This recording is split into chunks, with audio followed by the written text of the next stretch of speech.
Salut les marques, salut les smarts, bienvenue dans Catch Up. Je suis Ringside, vous écoutez le podcast qui transpire le catch. C'est ici que toutes les semaines on résume et on analyse les émissions phares de la WWE, mais pas seulement. En gros, on parle de catch pendant une bonne petite heure, voire plus, et ce sera sûrement plus aujourd'hui parce que tout simplement c'est la grande semaine de WrestleMania qui est déjà bien entamée. On a déjà survécu à 2 incroyables NXT TakeOver.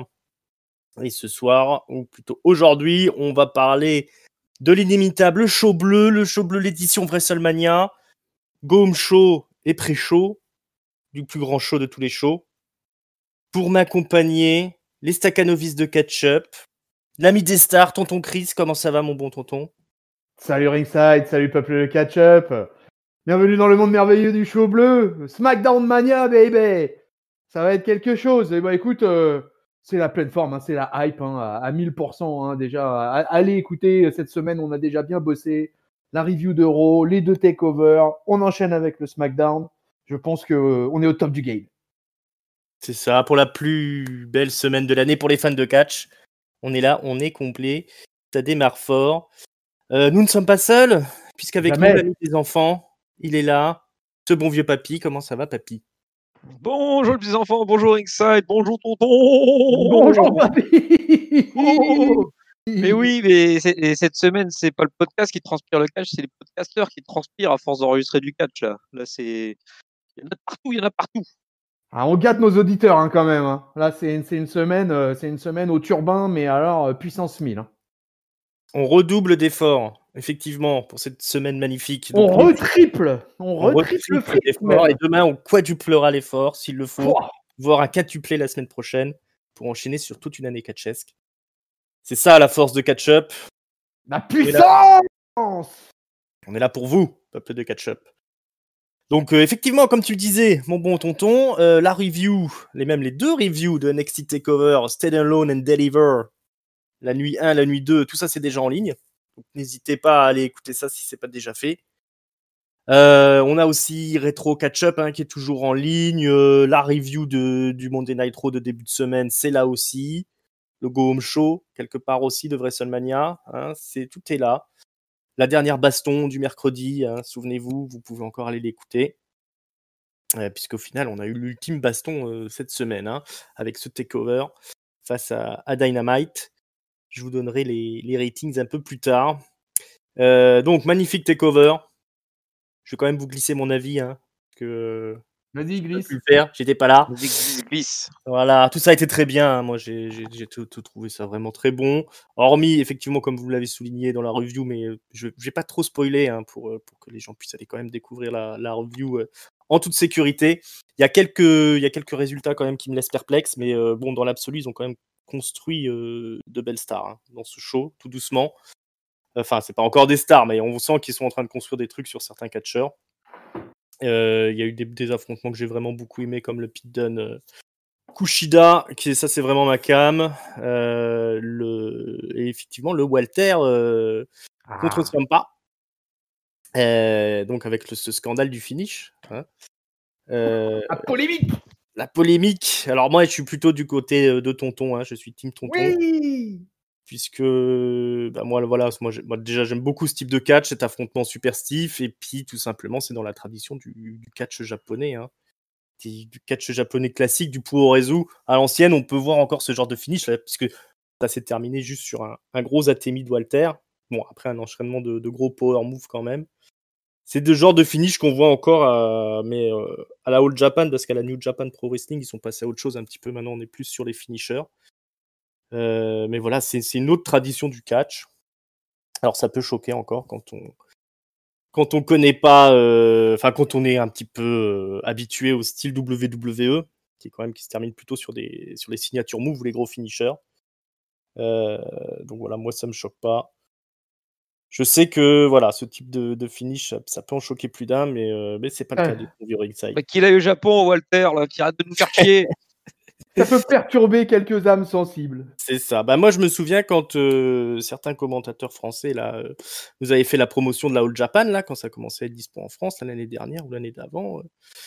Toute une promotion pour le Carnaval of Champions, le grand tournoi de la All Japan, et puis en nous vendant ça comme en opposition à la New Japan qui était devenue un peu américanisée et tout ça. La All Japan, c'était un peu le classique, puis quand ils ont vu les matchs qui se terminaient sur un Loot Express ou une Lariat, eh ben ils étaient pas très contents, ils étaient un peu furax. Mais voilà, c'est ça, hein, le catch japonais. Le catch traditionnel, c'est une autre culture, c'est une autre école de catch. Mais voilà, tout ça pour dire que NXT TakeOver, c'était quand même super cool. Allez, on va continuer un petit peu dans la mesquinerie super cool. et dans les coups. Bah, parlons un peu des ratings de la baston. Donc NXT a gagné face à la All Elite Wrestling, sans surprise. 768 000 téléspectateurs, c'est 17,4% de plus que la semaine dernière. Et bah, la All Elite, elle est à 688 000, ça fait un peu moins de 1,7%. C'est un peu l'enlisement pour la All Elite Wrestling, mais ils rebondiront peut-être la semaine prochaine. Voilà, c'était juste pour dire du mal de la All Elite Wrestling. Ça faisait longtemps. Ça faisait longtemps. Comme j'ai donné les chiffres dans la nuit 2 de TakeOver, je ne relèverai pas.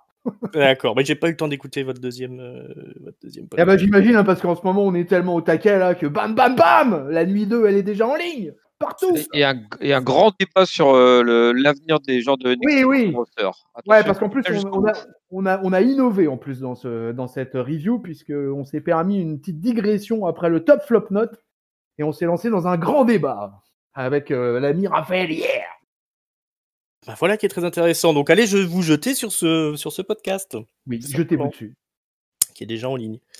Bon, on n'est pas là pour parler de tout ça. On est là pour parler de SmackDown du 9 avril. Donc le Go Home Show. Et puis aussi un peu le pré-show, hein, puisqu'il y a 2 matchs qui auraient dû être intégrés à la carte de WrestleMania, qui seront à l'affiche ce soir. On est toujours au Tropicana Center de Saint-Pétersbourg en Floride. On n'est pas en direct, tout ça a été enregistré la semaine dernière par contre.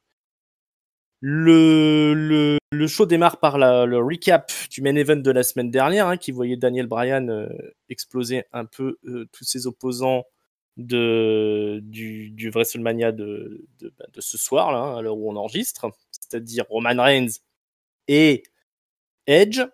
Et c'est bien Daniel Bryan qui commence le show, qui débarque au ring, l'ambianceur des familles. Il y a rien de mieux dans la vie, nous explique-t-il, que gagner le championnat de la WWE avec WrestleMania. Il nous rappelle qu'on lui a toujours dit non tout au long de sa carrière. Hein, est-ce qu'il était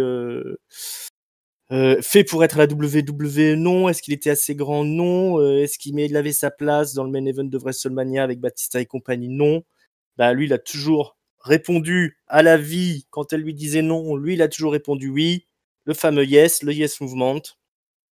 Et surtout, quand on parlait de sa santé, quand on parlait de sa capacité à catcher, à reprendre le catch après sa retraite forcée, ou quand on lui disait non, tu ne pourras pas redevenir champion, et bien lui, il disait toujours oui, oui, oui, oui. Et encore une fois, il nous le prouve cette année, il va faire le main event de WrestleMania face à deux mecs qui sont hyper dangereux. Et face à ces 2 mecs dangereux, c'est quel Daniel Bryan qu'on va avoir à WrestleMania? Est-ce que ce sera le père de famille? Est-ce que ce sera le general manager de Raw? Non, pas du tout. Là, il dit non. Non, ce sera bien le meilleur Daniel Bryan qu'on a jamais vu. Celui qui a le feu dans les yeux. Et est-ce qu'il sera champion à WrestleMania? Et bien là, il dit oui. Il dit oui. Et on a un Daniel Bryan possédé pour cette première promo. Mon bon tonton, est-ce que toi tu dis oui à Daniel Bryan ou est-ce que tu lui dis non? Je lui dis oui plutôt à notre cher Daniel, à vrai dire. Bon, écoute, c'était une promo d'entrée, voilà, là pour nous hyper vraiment le triple threat final avant de lancer les hostilités. Donc j'ai trouvé ça assez classique en fait de la part de Daniel Bryan, mais c'était efficace. Il a pour moi bien lancé les choses. On se doutait bien que les 2 autres allaient débarquer au cours de l'émission. Ça avait été annoncé partout. Bryan, Edge et Roman Reigns vont s'exprimer. Daniel Bryan s'est exprimé. Pour lui, ce sera un oui franc et massif. Boum. Papy. Yes, en fait, effectivement, comme disait Tonton, c'était annoncé avant. Donc là, on est dans l'esprit vraiment gomme chaud. Ça fait limite la dernière conférence de presse avant le grand match. Bon, sauf que c'est un gars seul dans le ring et sans public. C'est sur ça qu'il y a un poil dommage parce que du coup, pour la réaction, ça gâche toujours un peu. Mais sinon, voilà, c'était un exercice de style et on reverra ses autres copains un peu plus tard dans la soirée. Mais globalement, je trouve qu'il a plutôt maîtrisé, plutôt fait passer l'intensité qu'il fallait, et puis c'était plutôt cohérent de son discours. Donc ouais, un exercice de style réussi pour entamer le show. Ouais, c'est toujours hyper casse-gueule ce genre de promo, seul, quand il y a pas le public là, au milieu du Thunderdome. Mais bon, un Daniel Bryan motivé, qui est quand même crédible pour gagner ce main event de WrestleMania. On en reparlera à la fin quand on fera les pronos, puisque oui, on va faire les pronos les enfants, de ce WrestleMania, qui se gargantuesque. Et le Yes Movement, c'est contagieux puisque les Street Profits dans les vestiaires sont gonflés à bloc. Ce soir, il y a le fameux Fatal 4-Way pour le titre de champion tag team de SmackDown. Et les Street Profits sont interviewés avant le match, dans les vestiaires, par Kayla Braxton, je crois, qui leur demande comment ça va. Ils sont en train de chanter Yes, yes, yes. Ils sont gonflés à bloc et ils se font attaquer par les Dirty Dogs. Dolph Ziggler, Robert Roode, les champions. Ça se tabasse. On va se bastonner jusqu'au ring, tout doucement, alors que les autres équipes arrivent pour se bastonner aussi. L'Alpha Academy, les Mysterio et fils, la Mysterio Family. On aura la Suisse contre les USA en football féminin. C'est annoncé pendant le truc. Mais c'est pas ça qui nous intéresse, puisqu'après la pub, c'est le match qui démarre. Et on a d'abord Dominic Mysterio contre Chad Gable. C'est Dominic qui prend la hit un peu de la part des méchants. D'abord de Gable, après d'Otis. Et tout ça. Gable reprend la main, mais finalement, Dominic va faire le tag avec Papa. Papa qui va attaquer Gable, qui va lui faire un tornado DDT. Gable est projeté à l'extérieur du ring, sauvé par Otis, mais ensuite il y a un enchaînement de Tope Suicida, de Rey Mysterio, un crossbody de Dominic, tout ça sur la Alpha Academy. C'est la coupure pub, et après la pub, Robert Roode est en train de taper sur Montesford, il lui administre un gros spinebuster. Après c'est Otis qui prend le relais. Puis ensuite c'est Ziggler. Spinning power bomb de Montesford, assez impressionnante sur Ziggler pour se dégager de tout ça. Il y a un double tag qui est fait. D'un côté, Dawkins rentre dans le ring, de l'autre, Robert Roode. Dawkins est survolté, va faire le ménage. Festival de tag, là, ça rentre d'un côté, ça rentre de l'autre, jusqu'à ce que Rey Mysterio applique un double 619 sur les Dirty Dogs. Le tombé est cassé par Otis. On s'enchaîne, il y a un suicide dive de Montesford à nouveau sur l'Alpha Academy. Enchaînement de roll-up entre Dawkins et Gable au milieu du ring. Gable va placer un German Rolling Suplex, ou plutôt Rolling German Suplex, avec Ponté sur Gable pour tenter sur Dawkins, pour tenter le tomber. Mais c'est cassé par un magnifique frog splash de Montesford, mais alors qui arrive le genou en plein dans la gueule de Gable, là ça va l'air de faire mal. C'est parti pour un tombé, mais les Dirty Dogs rentrent dans le ring. Ziggler va faire un beau super kick dans la face de Montesford pour se débarrasser de lui. Et c'est Roode qui fait le tomber sur Gable qui est encore sonné. 1, 2, 3. Et c'est la victoire des champions qui conservent leur titre.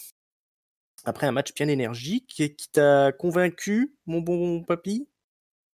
Oui, plutôt convaincu. Alors, j'ai pas la durée, je pense que on nous la donnera tout à l'heure. Ça n'a pas dû être long. Et j'ai trouvé qu'ils aient peut-être une bonne idée en fait de nous économiser les entrées. Avec l'histoire de la petite baston pré-match, ça a évité de rogner un peu plus sur le temps de catch.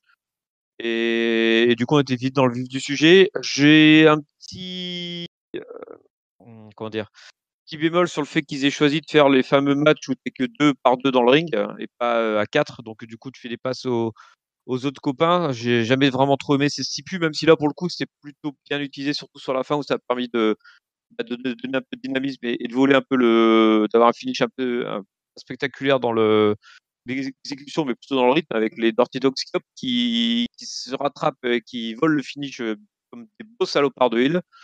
Mais bon, voilà, j'ai trouvé que tous avaient pu avoir leur petit moment de mise en valeur, donc c'est plutôt plaisant. C'est un bon opener pour ce show, du coup. De bien belles équipes et un bien beau hold-up. Tonton, toi, je suppose que t'as kiffé. Ben ouais, mais tu vois, bizarrement, j'ai quelques réticences, quoi. Ouais, parce que ça a commencé comme ça, comme une grosse baston.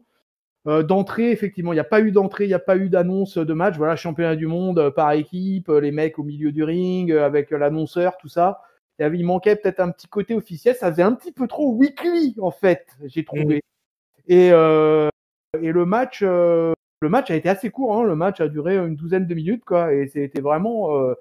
Moi, je suis resté un peu sur ma faim. Et au final, j'étais plutôt satisfait. Ça peut paraître étrange, mais j'étais plutôt satisfait que les Dirty Dogs conservent dans ces circonstances-là, parce que ça m'aurait presque ennuyé. Mes favoris, c'était les Los Misterios, mais ça m'aurait presque ennuyé que Rere et Dominique gagnent le titre finalement on va pas dire l'anonymat, mais dans un match qui, à mon avis, aurait pu être beaucoup plus compétitif. Il y aurait pu avoir peut-être plus de temps donné, parce qu'on va le voir, mais les promos à chaque fois et les récaps, le nombre de récaps, je pense que les 3 combats qu'on aura eu ce soir, il n'y en a eu que 3 dans ce SmackDown, auront été bouffés par un nombre de récaps incalculable tout au long du SmackDown.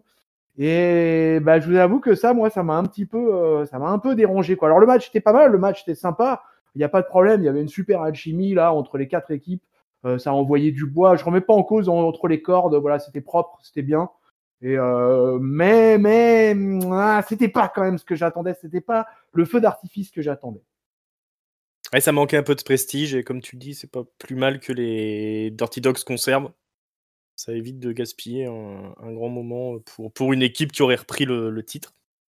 En particulier la famille Mysterio, effectivement, qui était un peu favorite.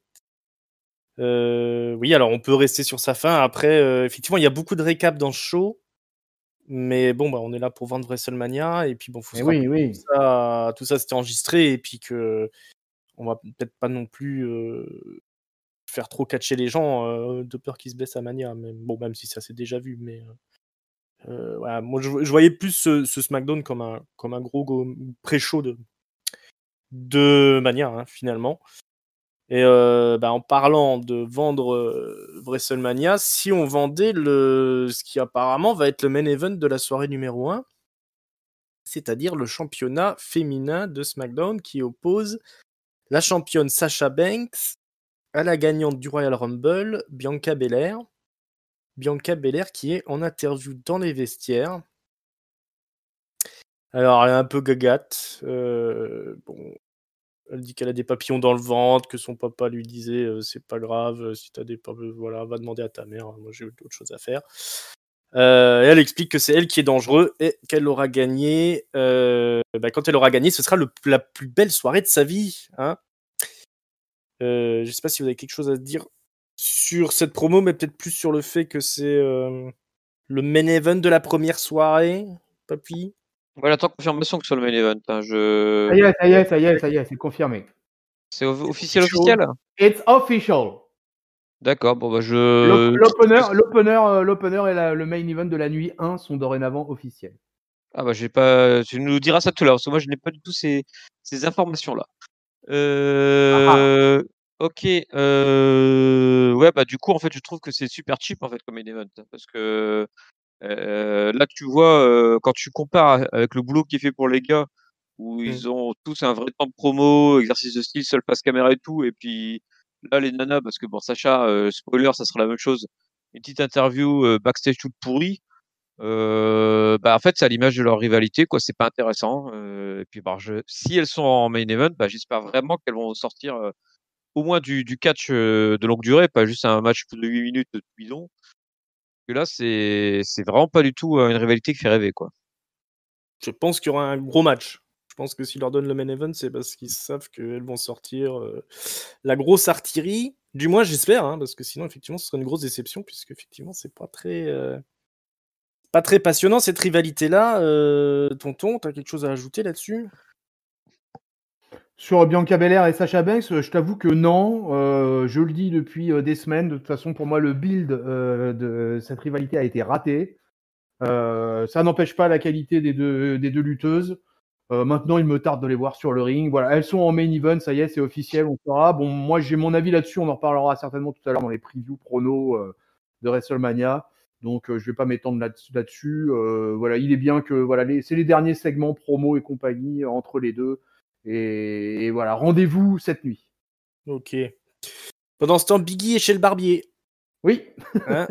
Il dit que Apollo Crews a redécouvert ses racines, et lui il dit que il les a jamais oubliées par contre, pendant qu'on lui passe le rasoir là, sur les joues. Ouais, parce que quand il est Biggie, il est tendre. de Tampa en plus, quoi. Donc, Voilà. là, il est at home. C'est ce qu'il nous explique. Hein, c'est ici qu'il est devenu le champion de l'État, le state champion, je crois qu'on dit, ou peut-être champion national aussi, j'ai pas tout suivi. Il nous présente le stade là où il conservera son titre intercontinental, nous dit-il. Et on apprend que le chanteur Wale jouera son theme song en direct à WrestleMania. Performance musicale.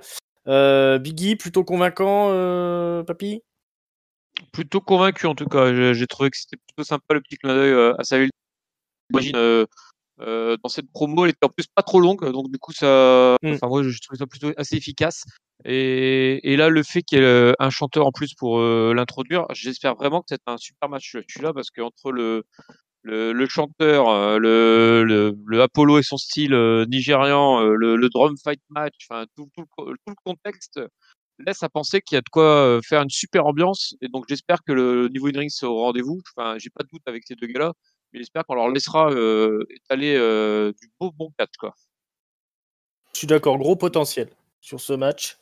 Tonton? Ouais, ça a terminé de me hyper, moi, de toute manière. Ouais, je suis totalement d'accord. Le fait que Biggie ait une entrée spéciale, la stipulation du Nigerian Drum Fight, le changement de personnage d'Apollo qui, pour l'instant, me semble être une réussite. Un in-ring dont on sait qu'entre les deux, ça va envoyer du bois, ça va envoyer de la côte de bœuf.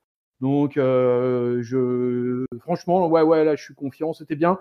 C'était digeste, ce segment de SmackDown. C'était comme il fallait en termes de timing et tout. Donc, je valide. C'est validé. Bravo Biggie, bravo Apollo. Voilà, on attend ce match avec impatience. Ensuite, on a un rappel de la rivalité entre Orton et Wyatt. Randy Orton de son nom et prénom, Bray Wyatt de son côté. Il y a la petite Alexa Bliss qui est impliquée dans tout ça. C'est un peu façon American Horror Story.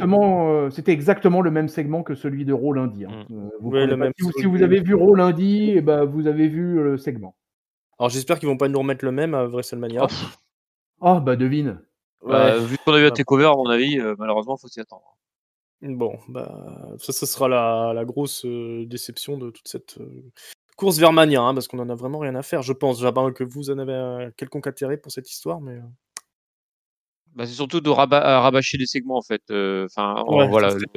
Ça se répète. Ça sera peut-être bien le match, mais on en a déjà beaucoup parlé. C'est qu'en fait, cette rivalité-là, elle a été bulletée beaucoup trop tôt, puis très rapidement, ils n'avaient plus rien à raconter. Et puis du coup, ça ronronne, ça rabâche. Ça fait un bout de temps que c'est plus passionnant. Là, pour le coup, je suis pas du tout hypé. Pourtant, ça peut être bien, hein, mais. Wait and see. On vous renvoie à l'analyse de Monday Night Raw, hein, notre petite émission sur Catch-Up qui est en ligne. Et là, il y a Nia Jax qui débarque. Mais Nia Jax, pourquoi? Quelle est cette histoire? Elle va affronter Tamina. C'est l'affrontement tant attendu entre Nia Jax et Tamina qui nous avait été teasé il y a quelques années. Donc, Nia Jax est accompagnée de Shayna Baszler, sa co-titulaire du titre tag team. Et Tamina est accompagnée de Natalya. Ça se fout sur la gueule. C'est Nia Jax qui domine un peu le début jusqu'à ce qu'il y ait une esquive avec le poteau. Hein, évidemment, Nia Jax court dans le coin du ring et elle se mange le poteau. Parce que Tamina a l'intelligence d'esquiver. Il y a Shayna Baszler qui va intervenir, mais Nati s'en mêle. Super kick de Tamina sur Nia Jax. Samoan drop de Tamina sur Nia Jax. C'est parti pour le tomber, mais c'est cassé par Shayna Baszler. Mais comme c'est pas un match tag team, Shayna Baszler entraîne par sa participation, son intervention, la disqualification de Nia Jax. Et c'est donc la victoire de Tamina. Tout ça se réglera à WrestleMania peut-être, puisqu'on aura donc un turmoil match avec toutes les équipes tag team de SmackDown qui s'affronteront pour un title shot. Donc le turmoil match, c'est la nuit 1 et le title shot, c'est la nuit 2. Et justement, dans les backstage, on a le Riot Squad qui est interviewé. L'interview est parasitée par Carmella et Billie Kay, une nouvelle tag team qui s'est formée et qui participera, du coup, s'est rajoutée au tag team Turmoil. Donc elles sont là en train de faire leur interview, le Riot Squad. Carmella et Billie Kay, elles n'arrêtent pas de papoter à côté. Ça s'engueule un petit peu, mais bon, cette partie du studio, c'est un peu le trottoir de Lana, puisqu'elle débarque accompagnée de son amie. Comment s'appelle-t-elle? Alors là. Naomi. Naomi. Il y a aussi Dana Brooke et sa copine qui débarquent. Tout le monde se fout sur la gueule, c'est l'heure du catfight. Et il y a Natty et Tamina quand même qui débarquent et qui cassent la gueule de tout le monde. Et elle termine en étant dominatrice, voilà, disons le mot. Je dis le trottoir de Lana parce que quand elle débarque, on dirait vraiment qu'elle est en train de tapiner le micheton là. Elle a sa petite veste en fourrure là qu'elle en trouve pour regarder la marchandise. Coco, qu'est-ce que t'en penses? Mais bon, tout ça part vite en baston. Qu'est-ce que vous avez pensé de tout ce segment chez les filles, mon bon tonton? Ah bah, je vais peut-être vous surprendre, mais j'ai plutôt bien aimé. C'est même Efficace. Nia Jax, en plus, j'ai pas eu trop à souffrir d'elle parce que le match a duré 2 minutes 35. Donc ça a été très très vite évacué. J'ai bien aimé comment Tamina était agressive comme il fallait. Et Natalya aussi, quoi. Natalya, je l'ai rarement vue aussi agressive. Et du coup, ce fait de après les retrouver en interview, les interactions entre toutes les équipes, Carmella et Billie Kay qui décident de s'incruster dans le bousin. Et tout ça, j'ai trouvé que c'était, en plus tout ça, c'était assez rapide, assez enlevé, quoi. C'était dynamique. Et du coup, c'est plutôt passé crème ce segment féminin. Et ça confirme, encore une fois, on va en parler dans notre preview WrestleMania, mais ça confirme encore toute ma confiance aux deux vétérans que sont Natalya et Tamina. Et je trouve qu'elles sont très bien positionnées dans le run. Ouais, et je vais aussi en parler au moment des pronos, mais je pense qu'on a la même idée sur ce match-là. Effectivement, moi je trouve que ce match tag team féminin est limite mieux vendu que le Singles Women Championship. Donc ouais, elles ont bien fait le boulot. Moi j'étais content de voir Nia Jax et Tamina s'affronter dans finalement ce qui était un espèce de pré-show de Mania. Donc quelque part ça donne un peu de prestige à cet affrontement, même si bon ça a duré 2 minutes quoi. Mais bon, je trouve ça, je trouve le clin d'œil sympa quoi. Et puis ouais, effectivement j'aime bien Natamina, c'est une équipe qui me plaît. Ouais, elles ont été convaincantes sur les dernières semaines. L'heure de WrestleMania, la route de WrestleMania, c'est souvent le moment pour Tamina de briller chaque année. Alors, elle aura peut-être une petite consécration pour elle. Allez, on enchaîne. Il y a un spot payé par les amis de Seth Rollins qui débine un petit peu Cesaro. Il a sa propre boîte de com maintenant, Seth Rollins. C'est ça. Je sais pas à quoi il est candidat, mais en tout cas, il y a des gens qui marchent pour lui. Cesaro, on nous explique, il a été 10 fois à WrestleMania, mais jamais un match solo. Alors que le Messi du vendredi, lui, c'est l'homme qu'il nous faut. Il suffit d'embrasser un petit peu la foi envers le Messi. Moi, je trouvais ça rapide, plutôt efficace, plutôt rigolo. Je sais pas si c'est pareil pour toi, mon bon papy. Même chose, rapide, efficace, rigolo. C'était très bien comme segment. Ça, et comme il faut pas grand-chose parfois pour bien hyper un match. Bon, on était déjà hypé par l'aspect physique de leur confrontation. Je pense que le petit rappel était juste ce qu'il fallait pour continuer à nous hyper pour ce match. Ça rend ces Rollins encore plus détestables. Ouais, c'était bien. Ils en ont pas fait des caisses et ils ont fait un truc que j'ai trouvé pour le coup plutôt un peu original et avec de l'humour et avec un truc qui prenait un petit peu à revers. Tu vois, je m'attendais pas à un truc comme ça, quoi. Et j'ai trouvé ça plutôt bien foutu et assez dense comme finalement ce qu'avait été le segment de Biggie. Donc encore une fois, ouais, bien hypé. Je préfère ce genre de petites innovations, de petits risques presque, j'ai envie de dire, que plutôt les promos interminables ou les recaps de 4 minutes sur un truc qui est déjà passé dans le weekly précédent. Et tu vois, je préfère de l'innovation comme ça, et moi, ça m'a bien plu, ça. Je pense que ce qui joue, c'est peut-être qu'ils ont eu toute la semaine pour préparer l'émission.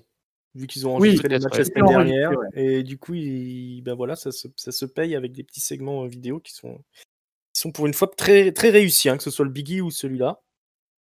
Alors, c'est l'heure de la promo de Edge, qui vient avec sa propre chaise.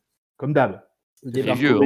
Bah oui. C'est son nouveau gimmick. Maintenant, il a systématiquement sa chaise pour l'accompagner, quoi.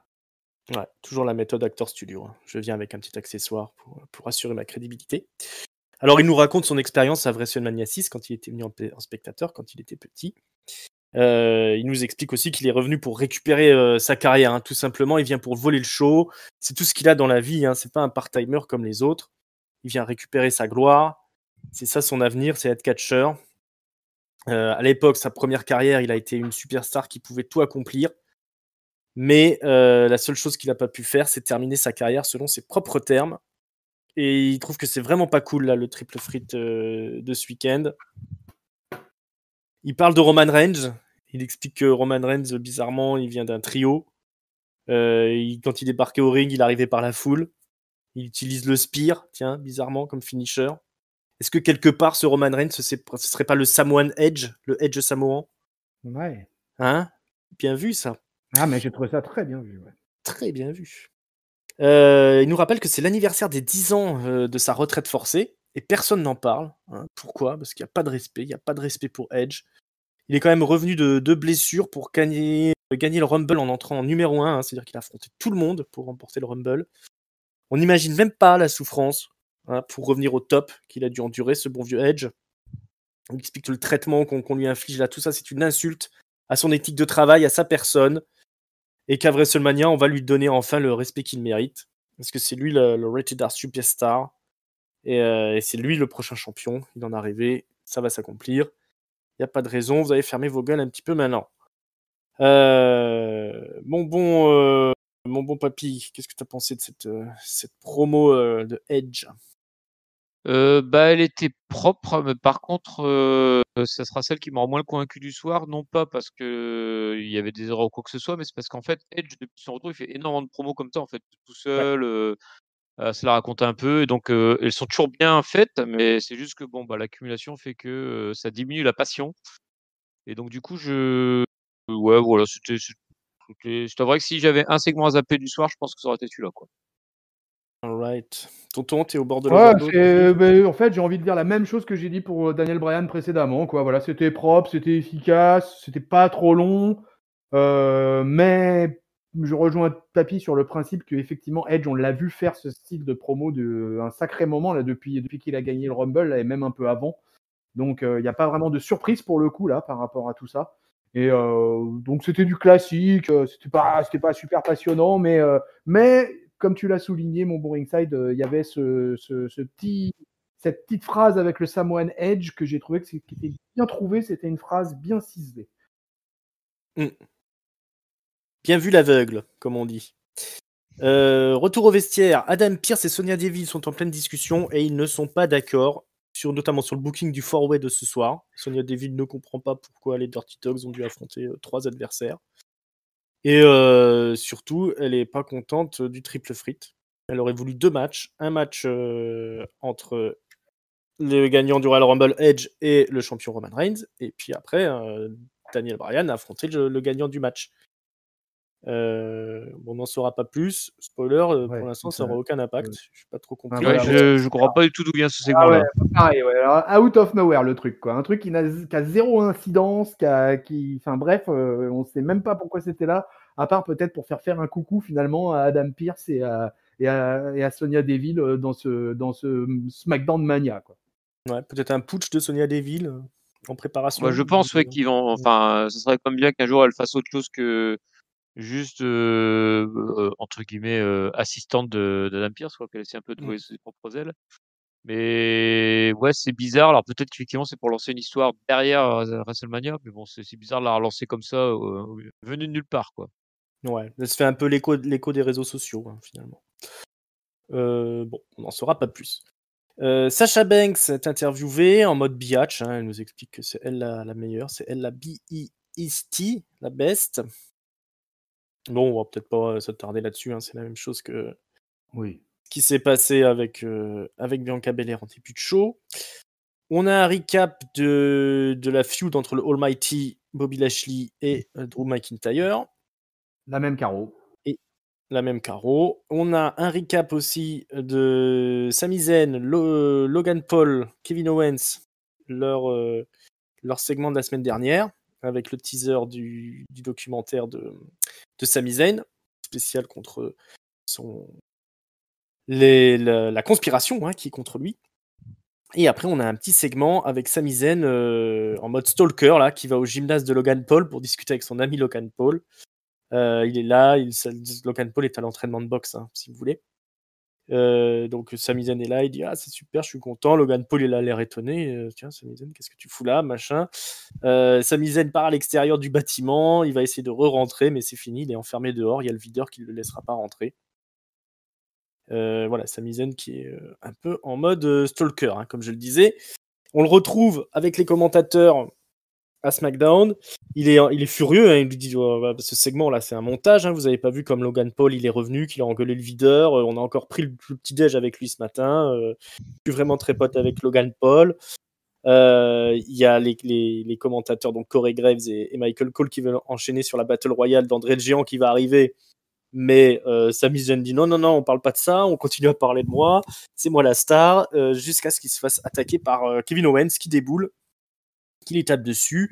Sami Zayn échappe de peu au stunner, il prend la fuite et Kevin Owens l'appelle et lui dit on se revoit à WrestleMania.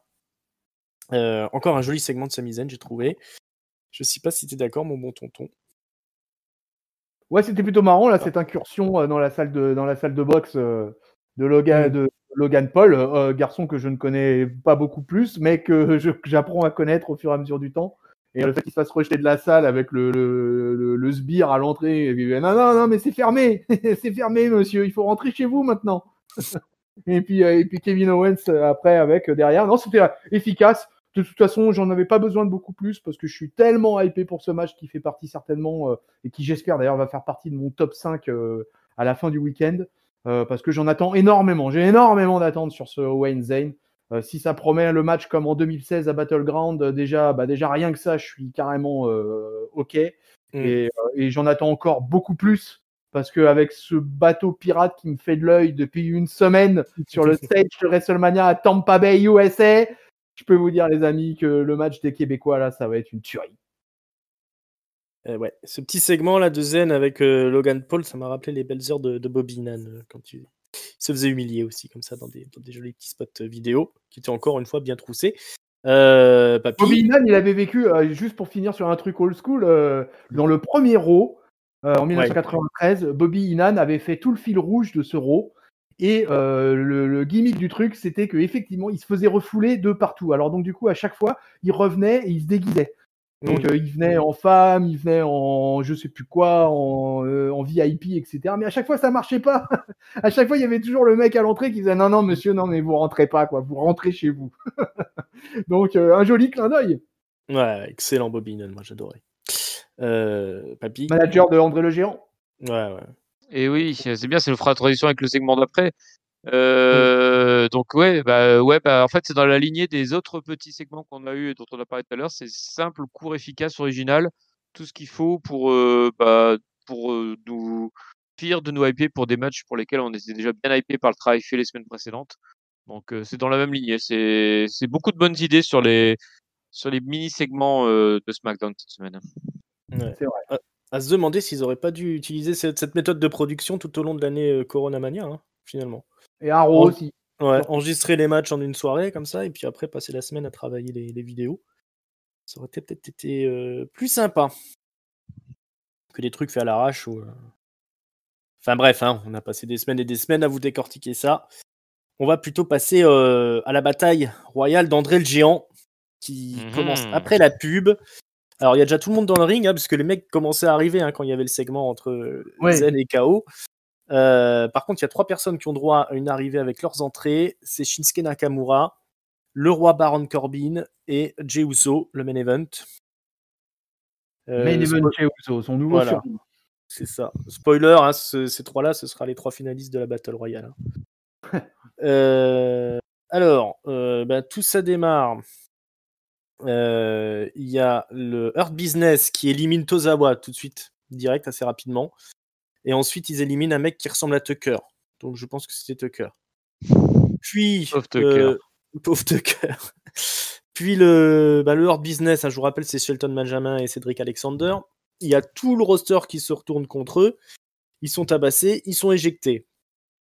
Ensuite, il y a Eric de Viking Raiders là, qui a mangé trop de sangliers. Hein. Il est un petit peu out of shape, qui se fait virer par Elias.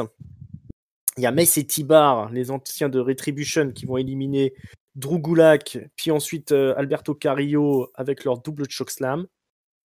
Slapjack se fait sortir par Elias. Elias, accompagné de son ami Riker, élimine Mace et T-Bar ensuite. Ils se font éliminer. Ils se font éliminer, pardon, je vous dis des bêtises. Ils se font éliminer par Mace et T-Bar. Puisqu'ensuite, c'est Mustafa Ali qui élimine Mace en traître. Et puis, il élimine T-Bar grâce à l'intervention de Murphy. Aucun lien entre Murphy et Mustafa, mais bon, c'est pas grave. Ensuite, c'est le moment de la Lucha House Party. Hein. Est-ce qu'on va avoir une réunion entre Grand Métallique, Lince Dorado et Kalisto, qui est de retour après des mois aéré dans les vestiaires, avec son chapeau. Eh bien non, il n'y aura pas de réunion, puisque Metallic et Dorado tapent sur Kalisto. Metallic finit par... et Dorado, ils finissent par éliminer Kalisto. Mais ensuite, Metallic se retourne contre Lince Dorado. Il l'élimine. Ensuite, c'est Baron Corbin qui va éliminer Grand Metallic, en faisant passer par-dessus la troisième corde, mais un joli saut. Après la pub, on a Garza et Murphy qui sont en train de se battre sur le tablier du ring. Il y a Corbin qui va en profiter pour éliminer Murphy en le poussant. Nakamura, lui, va éliminer Garza avec un bon Kinshasa dans la face. Ricochet va éliminer Mustafa Ali. Et Jey Uso va éliminer Ricochet. Et du coup, on va se retrouver avec notre trio Shinsuke Nakamura, Jey Uso, Baron Corbin. Nakamura va éliminer Baron Corbin qui avait été passé à moitié par-dessus la troisième corde par Jey Uso. Il va finir le boulot en quelque sorte, Nakamura. Il va tenter le Kinshasa sur Jey Uso, mais c'est contré par un super kick. Mais c'est pas grave, il va quand même enchaîner sur un Kinshasa. Et il va saisir Jey Uso pour l'envoyer par-dessus la troisième corde, mais il est contré. Il est pris en side suplex et balancé par-dessus la troisième corde. Bye bye Nakamura, et c'est la victoire de Main Event Jey Uso. La célébration sera de courte durée puisque Roman Reigns débarque au ring, mais avant d'enchaîner sur la promo de Main Event de Roman Reigns, on va faire le point sur cette Battle Royale. Papy, qu'est-ce que tu en as pensé ? Ouais, c'était. Alors le line-up était assez pauvre sur cette Battle Royale. C'était vraiment toute une grosse partie de low card, plus quelques têtes d'affiche que tu as présentées qui ont eu le droit à leur vraie entrée, plus leur business, on va dire qu'ils étaient un peu tête d'affiche aussi, mais tout le reste c'était vraiment très bas. Le match en lui-même, il y a eu plein de petites histoires à raconter qui étaient plutôt sympas. Ils ont réglé le cas de Lucha House Party, du Hurt Business, de Retribution. D'ailleurs, ça m'a fait un petit peu rire parce que je me suis souvenu de l'époque qu'ils avaient dit Retribution, ils n'ont pas eu droit à une vraie fin parce que Mustafa Ali est blessé et tout. Bon, manifestement, Mustafa Ali il est pas mal en ce moment. Donc, je pense que c'est juste que c'était tellement pourri comme idée qu'ils ont tué ça, tué l'idée avant d'arriver trop près de Mania pour pas se faire trop mal. Mais bon, voilà. Et donc, en fait, pour moi, pour cette Battle Royale, j'hésitais. En fait, je sais pas s'ils allaient s'en servir pour pusher quelqu'un post-Mania ou pour récompenser quelqu'un qui a fait une grosse année. C'est l'option 2 qui était retenue, vu qu'on voit les 3 finalistes. C'est comme 3 têtes d'affiche, avec notamment un Baron que j'ai trouvé très bon dans cette Battle Royale. Enfin, un roi d'ailleurs, maintenant. Et c'est Jey Uso qui gagne. Et je suis plutôt content pour lui parce qu'il a fait vraiment une grosse année, là, tout notamment la partie post-retour de Reigns. Et je trouve que c'est assez mérité qu'il récupère ce trophée, qu'il soit ajouté à la liste des vainqueurs. Là, il y a la petite plaque, on l'a vu sur le trophée avec le nom des vainqueurs, et il avait l'air assez content d'être vainqueur. Puis moi, j'étais content pour lui. Ouais, après tout, Corbin a déjà gagné, Nakamura a déjà gagné le Royal Rumble. Donc voilà, ça concrétise un peu, c'est un peu cohérent avec l'histoire de Jey Uso sur la dernière année. Je sais pas si tu es d'accord là-dessus, tonton.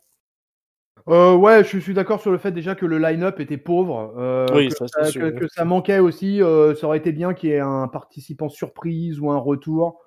Voilà, mettre un petit piment sur cette affaire. J'ai pas aimé que le segment d'ouverture soit pareil, un petit peu comme à l'image de l'opener de Tag Team, quoi, un peu bouffé. Avec, il y avait en même temps le segment de Owens et Zayn, et en même temps on faisait rentrer les mecs quasiment dans l'anonymat.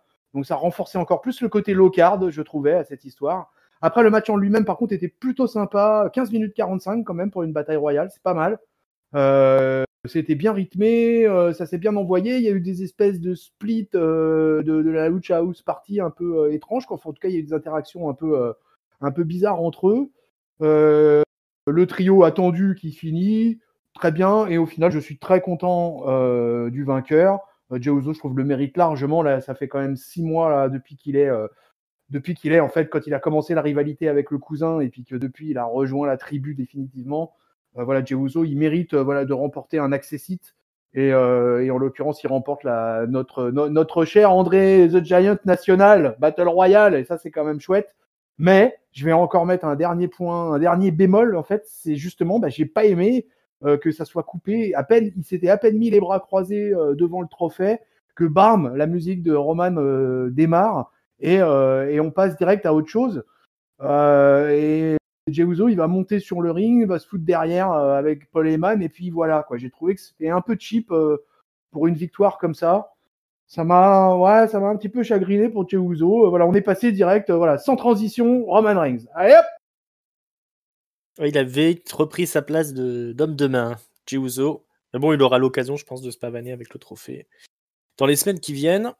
Mais effectivement, c'est l'heure de Roman Reigns, donc qui débarque au ring et qui a le droit au pyro, explosion de feu d'artifice, accompagné de Paul Heyman qui ne l'ouvrira pas du tout pendant la promo. C'est bien Roman Reigns qui va faire sa promo tout seul. On n'a pas affaire à un Brock Lesnar là, et il a des choses à nous dire. Déjà, il nous explique qu'il n'est pas content d'être là parce qu'il n'a pas besoin de se vendre. Lui, il est pas candidat à rien du tout. Il est legit. Il est legit, il veut pas gagner d'élection ni rien du tout. Ça le saoule clairement d'être ici. En plus, il doit se préparer à un match qu'il peut perdre sans prendre le tombé. Ça, voilà. La table est pleine, là, il a du boulot. Mais bon, il nous explique qu'il va gagner. Il va venir, il va détruire tout le monde. Vous connaissez la catchphrase, vous avez acheté les t-shirts, nous dit-il. Quand Roman Reigns est là, la WWE gagne. C'est lui le main event, le top guy. Il n'a pas besoin, comme ses adversaires de Mania, d'avoir juste une bonne semaine dans l'année là pour être crédible. Là. D'accord, Daniel Bryan, il a eu une bonne semaine la semaine dernière. La semaine d'avant, c'était Edge qui passait pour un badass. Mais lui, c'est toute l'année, Roman Reigns, qu'il est le top guy. Et les chiffres ne mentent pas. Qu'à regarder les ratings. C'est lui qui a donné de la crédibilité au titre, qui a donné de la crédibilité à SmackDown, à ce titre universal. Ses adversaires, c'est juste des rêveurs. C'est Tom Brady. C'est Daniel Bryan là, qui veut le faire taper out, qui veut le faire taper, qui veut le faire abandonner dans un match. Alors, soi-disant qu'il aurait abandonné à Fastlane, mais bon, s'il avait abandonné, ce serait Daniel Bryan le champion. Donc, ça tient pas debout, cette histoire. C'est un mensonge. Et dimanche, mon bon Daniel Bryan, lui dit-il, tu pourras pas me faire taper, tu pourras pas me faire abandonner. Et Edge, qu'est-ce que tu veux? Tu veux compléter ton comeback, mais t'as jamais perdu de titre. Tu nous dis, qu'est-ce que c'est que tout ça? Ça, c'est de la merde. Si vous pensiez que ce que j'ai accompli cette année était spécial, nous dit-il, attendez de voir la suite. Moi, je sauve les carrières, dit-il, en montrant Paul Heyman, et en demandant à Paul Heyman d'acquiescer. T'as vu, je t'ai sauvé ta carrière, mon gros. Qui c'est qui t'a offert ta meilleure année, dit-il à Jey Uso. Jey Uso est obligé d'acquiescer, c'est bien toi, mon bon Roman, mon patron. Voilà, puis il nous explique qu'il va piquer la catchphrase de Paul Heyman pour le coup. Il va gagner, c'est pas une prédiction, c'est un spoiler. Il va venir à WrestleMania, il va détruire ses opposants, l'épiner, comme on dit, le faire le tomber.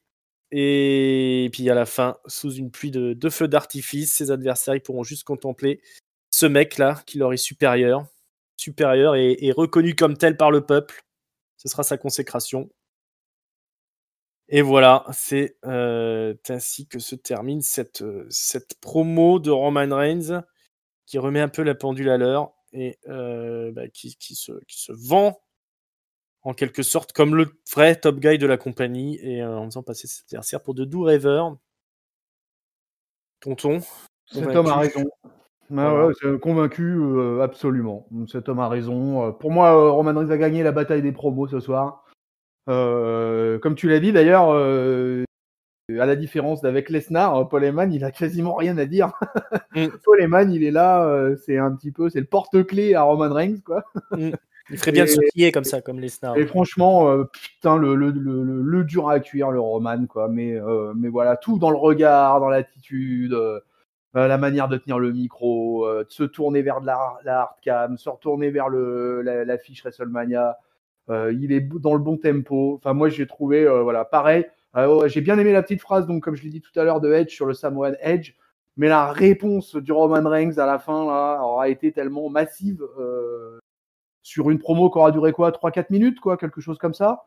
Et ouais, pour moi, c'était propre, c'était impec. Quand le truc s'est achevé sur le clap de fin, je me suis dit, bon, bah voilà, maintenant, baston, dimanche soir, c'est parti. C'est parti, mon kiki. Papy, convaincu cucu? Mais oui, mon kiki, mon cucu, mon tout. Plutôt convaincu, effectivement, Roman Reigns, il a fait une promo efficace. Le truc, c'est effectivement celui qui avait le plus agressé ses futurs adversaires, qui avait été le plus loin et qui les avait plus méprisés. Et il avait été très bon là-dedans pour son nouveau personnage de Huile puant. Et donc, il a pué par tous les pores de la peau. C'était magnifique.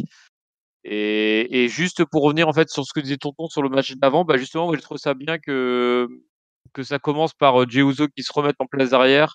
Tu vois, ça fait un peu style, bah voilà, mon homme de main, il a gagné une truc, mais il reprend son rôle, sa place, tout ça. Enfin, Ah je trouve ça ouais, plutôt je suis sympa d'accord. l'enchaînement en fait, comme séquence en fait, de voir Uso qui vient se remettre derrière et puis qui dit bah voilà, moi j'ai un homme de main qui est balèze, mais bon, ça reste mon homme de main et il reprend sa place quoi. Je trouve ça plutôt sympa comme intro. Ouais, tout à fait. Voilà, et ben on a bien fini ce Go Home Show. Je pense qu'on est totalement hypé pour WrestleMania. On va peut-être confirmer ça avec ce qu'on appelle le mot de la fin, c'est-à-dire le top, le flop et la note. Et ensuite, on enchaînera sur les pronos pour WrestleMania. Hein. On va faire la carte en long, en large et en travers. Donnez nos pronos, vos pronos. Mais d'abord, donc, le mot de la fin. Tonton? Ouais, alors le mot de la fin, ça serait, écoute, il y a eu 30 minutes de catch entre les cordes durant ce SmackDown sur les 1h20. Il y a eu beaucoup de récaps. Pas- et il y a eu par contre des segments vidéo pour vendre les rivalités SmackDowniennes efficaces, Zayn, Rollins et compagnie, voilà, tout ce qu'on a Biggie, voilà, tout ça c'était vraiment sympa. Donc du coup ça a équilibré un peu. Mon flop, moi je vais quand même le mettre, je reviens sur l'opener, mais moi j'ai été un peu déçu quand même globalement par le tag team. Le match en lui-même était bien, mais pour moi trop court, c'était pas ce que j'attendais quelque chose de plus je sais pas, de plus fort. Je suis resté sur ma faim. Et j'ai pas aimé l'entrée. Voilà, moi ça m'a pas plu l'histoire de la bagarre, du beatdown que ça commence comme ça. Moi je voulais un truc un peu official, un peu voilà, on était dans un SmackDown WrestleMania ou dans un WrestleMania SmackDown. J'aurais voulu un truc ouais, avec un peu plus de paillettes et d'artifice. C'était dommage, je trouve. Donc je vais leur mettre mon flop et mon top. Mon top, j'hésite. Ouais, mon top, ben, je vais le mettre au Big Dog parce que oui, quand il dit qu'il est le top guy de la compagnie, mais il n'y a pas photo de toute manière. T'es loin devant à SmackDown, loin devant tout le monde, mon bon Roman. Donc, grosse promo pour finir le SmackDown et pour terminer d'enterrer la hype jusqu'au plus profond des tréfonds des entrailles de la Terre. Donc, Roman, mon top et ma note, ça va être c'était pas à la hauteur de ce que j'attendais, ce SmackDown. Donc, je m'attendais vraiment à un truc plus fou encore. Je m'attendais à aller mettre une note de folie. Et ça sera pas forcément le cas, mais je vais lui mettre quand même une note solide, puisque je vais quand même lui mettre un 3 à ce SmackDown. Qu'est-ce qui est difficile, ce tonton, alors? Ouais, Papy? pas tant que ça. Oui, il est difficile et c'est marrant parce qu'en fait, je lui donne la même note que lui. Je lui donne un 3 aussi, mais moi, c'est un 3, un bon 3. C'est le 3 de lui dire, bon, bah, c'était pas un show magnifique, mais c'était un bon show et je trouve qu'il a super bien fait le boulot de hyper pour WrestleMania. Ça, Euh, je remets pas en cause ça. et voilà. Et en fait, moi, j'ai souvenir qu'en fait, les SmackDown pré-Mania sont toujours totalement pourris parce que souvent, on a des segments vidéo interminables et des matchs avec vraiment de la low card de chez low card. Là, on a quand même eu des vrais matchs. Alors, il y avait de la low card, mais c'est de la bataille entre le géant. Enfin, c'est des vrais matchs en tout cas. Voilà, il y avait du vrai enjeu, des ceintures, du trophée. Donc, il y avait de l'intérêt dans ces matchs-là. Et même s'ils n'ont pas duré trop longtemps, au moins, c'était un peu moins cheap que d'habitude les SmackDown très mania. Donc voilà, 3 pour cette note. Mon flop, je vais tirer sur l'ambulance comme toutes les semaines. Mais c'est parce que c'est le seul match que je trouve qu'ils n'arrivent toujours pas à vendre, même si j'ai aucun doute sur le fait que ça sera bien en termes de qualité. C'est le Sacha Belair, en fait. Moi, je trouve que le promo est encore une fois très en dessous de tout le reste. Toutes les autres matchs ont été super bien vendus. Celui-là, je comprends pas, ils n'arrivent pas à le vendre. Je sais pas pourquoi. Ils ont pas dû prendre la bonne direction dès le départ et depuis, bah, ils foncent dedans et vrai, c'est pas intéressant et chaque semaine, c'est pas intéressant et une fois de plus, c'était le cas. Et mon top, du coup, pour compenser, un peu ce côté féminin, qui prend les flops toutes les semaines, bah, je vais le donner à d'autres femmes, je vais le donner à Natamina. Parce que moi, Natamina, eh ben, je trouve qu'elles font le bon job en équipe et que les ceintures division par équipe, ça m'intéressait absolument pas côté filles, parce que c'était pas intéressant, notamment toutes les histoires avec, Bianca et Sacha, ça pourrissait un peu le truc. Et Et puis là, Asuka moi, je suis un poil hypé pour, ce match-là. Bon, ça sera certainement pas du haut niveau technique, mais j'ai envie de le voir quand même, donc bah, bravo mesdames pour ce boulot. Enfin, bravo, bravo les filles. Ouais, Bianca Belair et Sasha Banks, il y a un déficit de personnages. Hein. Elles ont chacune un personnage qui est assez faible, qui est pas très intéressant et qui se ressemblent en plus. Sans personnage, c'est difficile de faire une bonne rivalité. On l'a encore prouvé. Dans cette route vers Mania, bon, alors moi, je vais me donner mon top. Ça aurait été intelligent d'avoir réfléchi pendant que vous parliez. Je vais donner mon top. Allez, à Sami Zayn, toujours. Que je trouve toujours excellent. Ah non, je vais le donner à Biggie, tiens. Je vais le donner à Biggie qui a fait une belle promo. Je l'avais descendu la semaine dernière en disant qu'il se faisait piquer la vedette par Apollo Crews. Aujourd'hui, il a montré qu'il savait faire une bien belle promo. Il y avait à peu près tous les segments vidéo étaient top, hein, j'ai trouvé. Le flop, je vais le donner. Bah, à Sasha Banks et Bianca Belair. Hein. C'était quand même vraiment pas très bon tout ça. Très très fade. Et je vais quand même être plus généreux que vous. Je vais mettre un bon 3,5 au show. Je trouve cette formule go home show pré-show assez digeste. C'est un petit peu dommage peut-être qu'ils nous vendent qu'ils nous déballent déjà les segments vidéo, les promos vidéo qu'on aura à Mania. Mais dans l'absolu, moi j'ai trouvé ça très sympa et ça m'a hypé encore plus pour ce WrestleMania qui arrive et dont nous allons nous occuper des pronos maintenant. Sans transition. Sans transition, en décortiquant la carte, je vais laisser la main à Papy.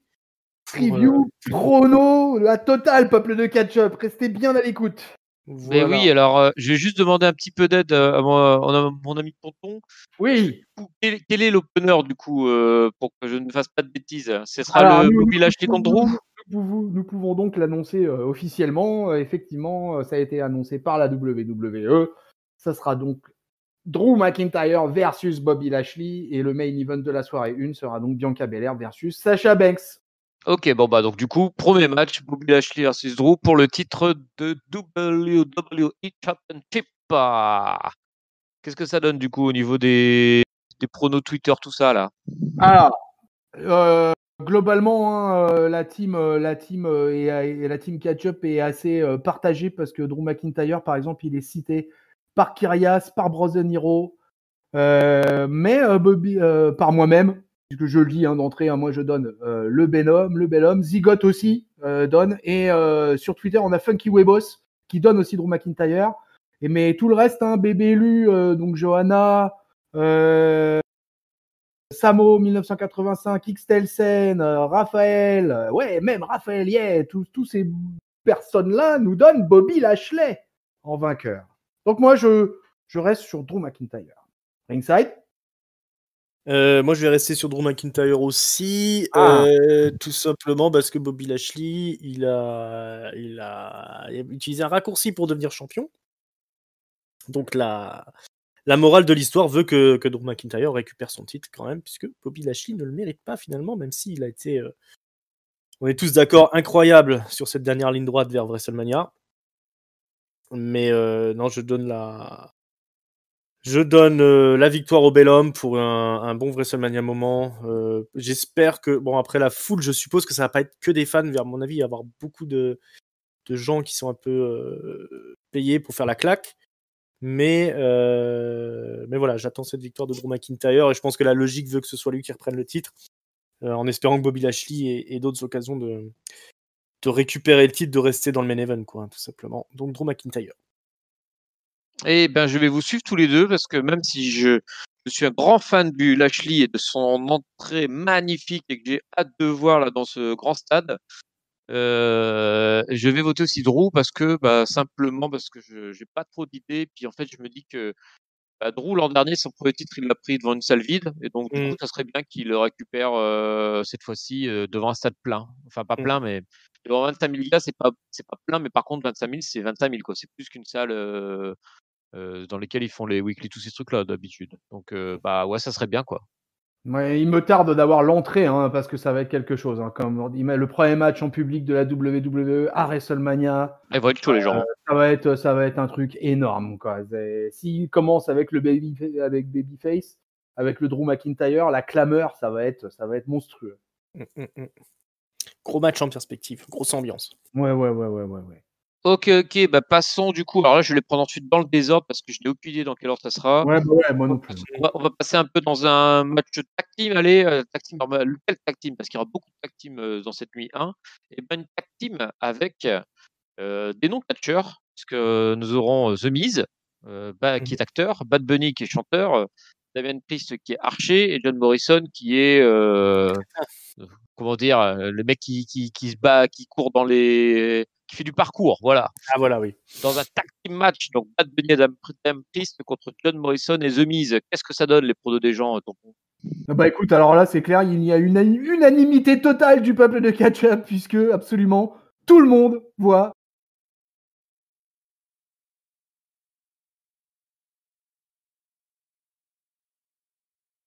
sans exception, je crois que je n'arrête pas pour Bad Bunny et Damian Priest. Et je rejoins la team 100%. Ouais, sans surprise. Et toi, Ringside, est-ce que tu es 100%? Ouais, sans surprise, Damian Priest et Bad Bunny.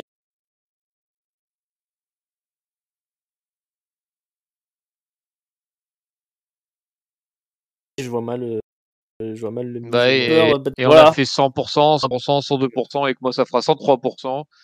Puisqu'effectivement, je pense que de toute façon, le Miz a déjà perdu contre Shane McMahon, il avait perdu dans le match mixte. Morrison, il est perdu contre Snooki. Donc, je pense qu'ils sont plus à ça près, donc ils vont perdre contre Bad Bunny.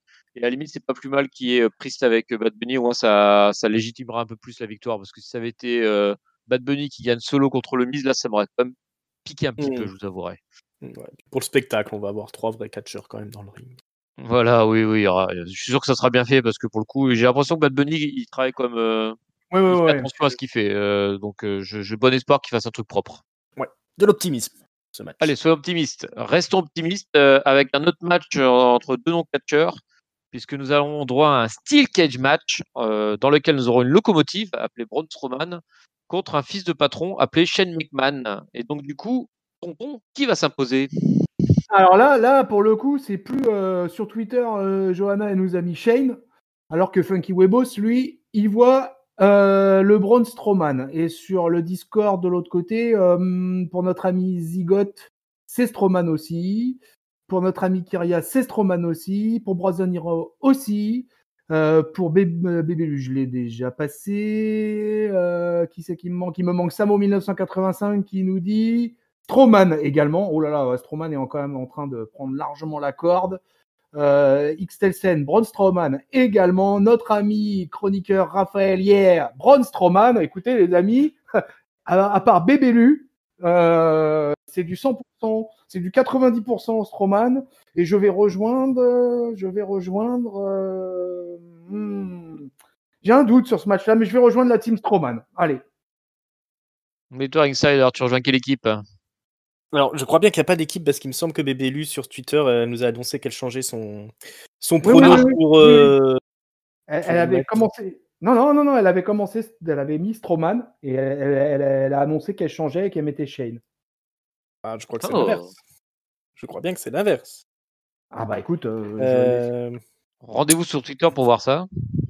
C'est ça, je suis en train d'essayer de vérifier. Shane McMahon, bah là j'ai son tweet sous les yeux et Je cherche un peu plus haut si elle avait retweeté, mais il me semble Comme bien je qu'elle sais. justement, elle signalait justement son changement en fait sur les. Ouais, mais pour moi, c'était Strowman et. Bon, je pense que le mieux dans ces cas-là, c'est Non, que pas Bébélu vienne nous rejoindre la prochaine fois dans l'émission pour nous Voilà. dire Exactement. exactement son vote. Elle s'explique sur ce scandale. Mais en tout cas, moi, je parie plus jamais sur Shane O'Mac. Je l'avais fait une fois. Ça m'avait coûté. Je sais pas pourquoi j'avais fait ça. C'était contre Undertaker en plus. J'étais parti comme un. Oh, le idiot. con. Ah oui, non, très très con. Donc plus jamais je ne parie pour Shane O'Mac. Et donc victoire de Strowman. Très bien. Et ben, moi aussi, je vous suis, les gars, les filles, tout le monde. Parce que, en plus, je me dis que, ouais, bah, Shane McMahon, il est un peu là pour faire briller les autres, j'espère, comme un jour. Hein. J'espère Euh, bien aussi. Hein. donc voilà, donc je vous suis et je dis Strowman aussi, avec son Strowman Express, mais par contre, il y aura de l'intervention au Tongo là. Hein. Alors là, s'il n'y a pas Elias et machin, Hmm. je serais fortement surpris. Autre match sans enjeu, hormis de nous faire un grand plaisir catchesque, puisque nous aurons droit à un match dont on a parlé pendant le SmackDown, puisqu'il va opposer la Suisse aux États-Unis, avec Cesaro contre Seth Rollins qui vont s'affronter pour savoir si Cesaro est un bel exemple ou pas pour la jeunesse qui regarde le catch. Que pense la jeunesse justement, tonton, de ce match? Alors là, la jeunesse, elle est partagée. Hein. Johanna sur Twitter, elle nous met Cesaro. Funky Webos, lui, il nous met Seth Rollins. Donc déjà, ça commence. Rafa, je suis pas tellement étonné. Hein. Il nous met Cesaro. Xtelsen, Cesaro.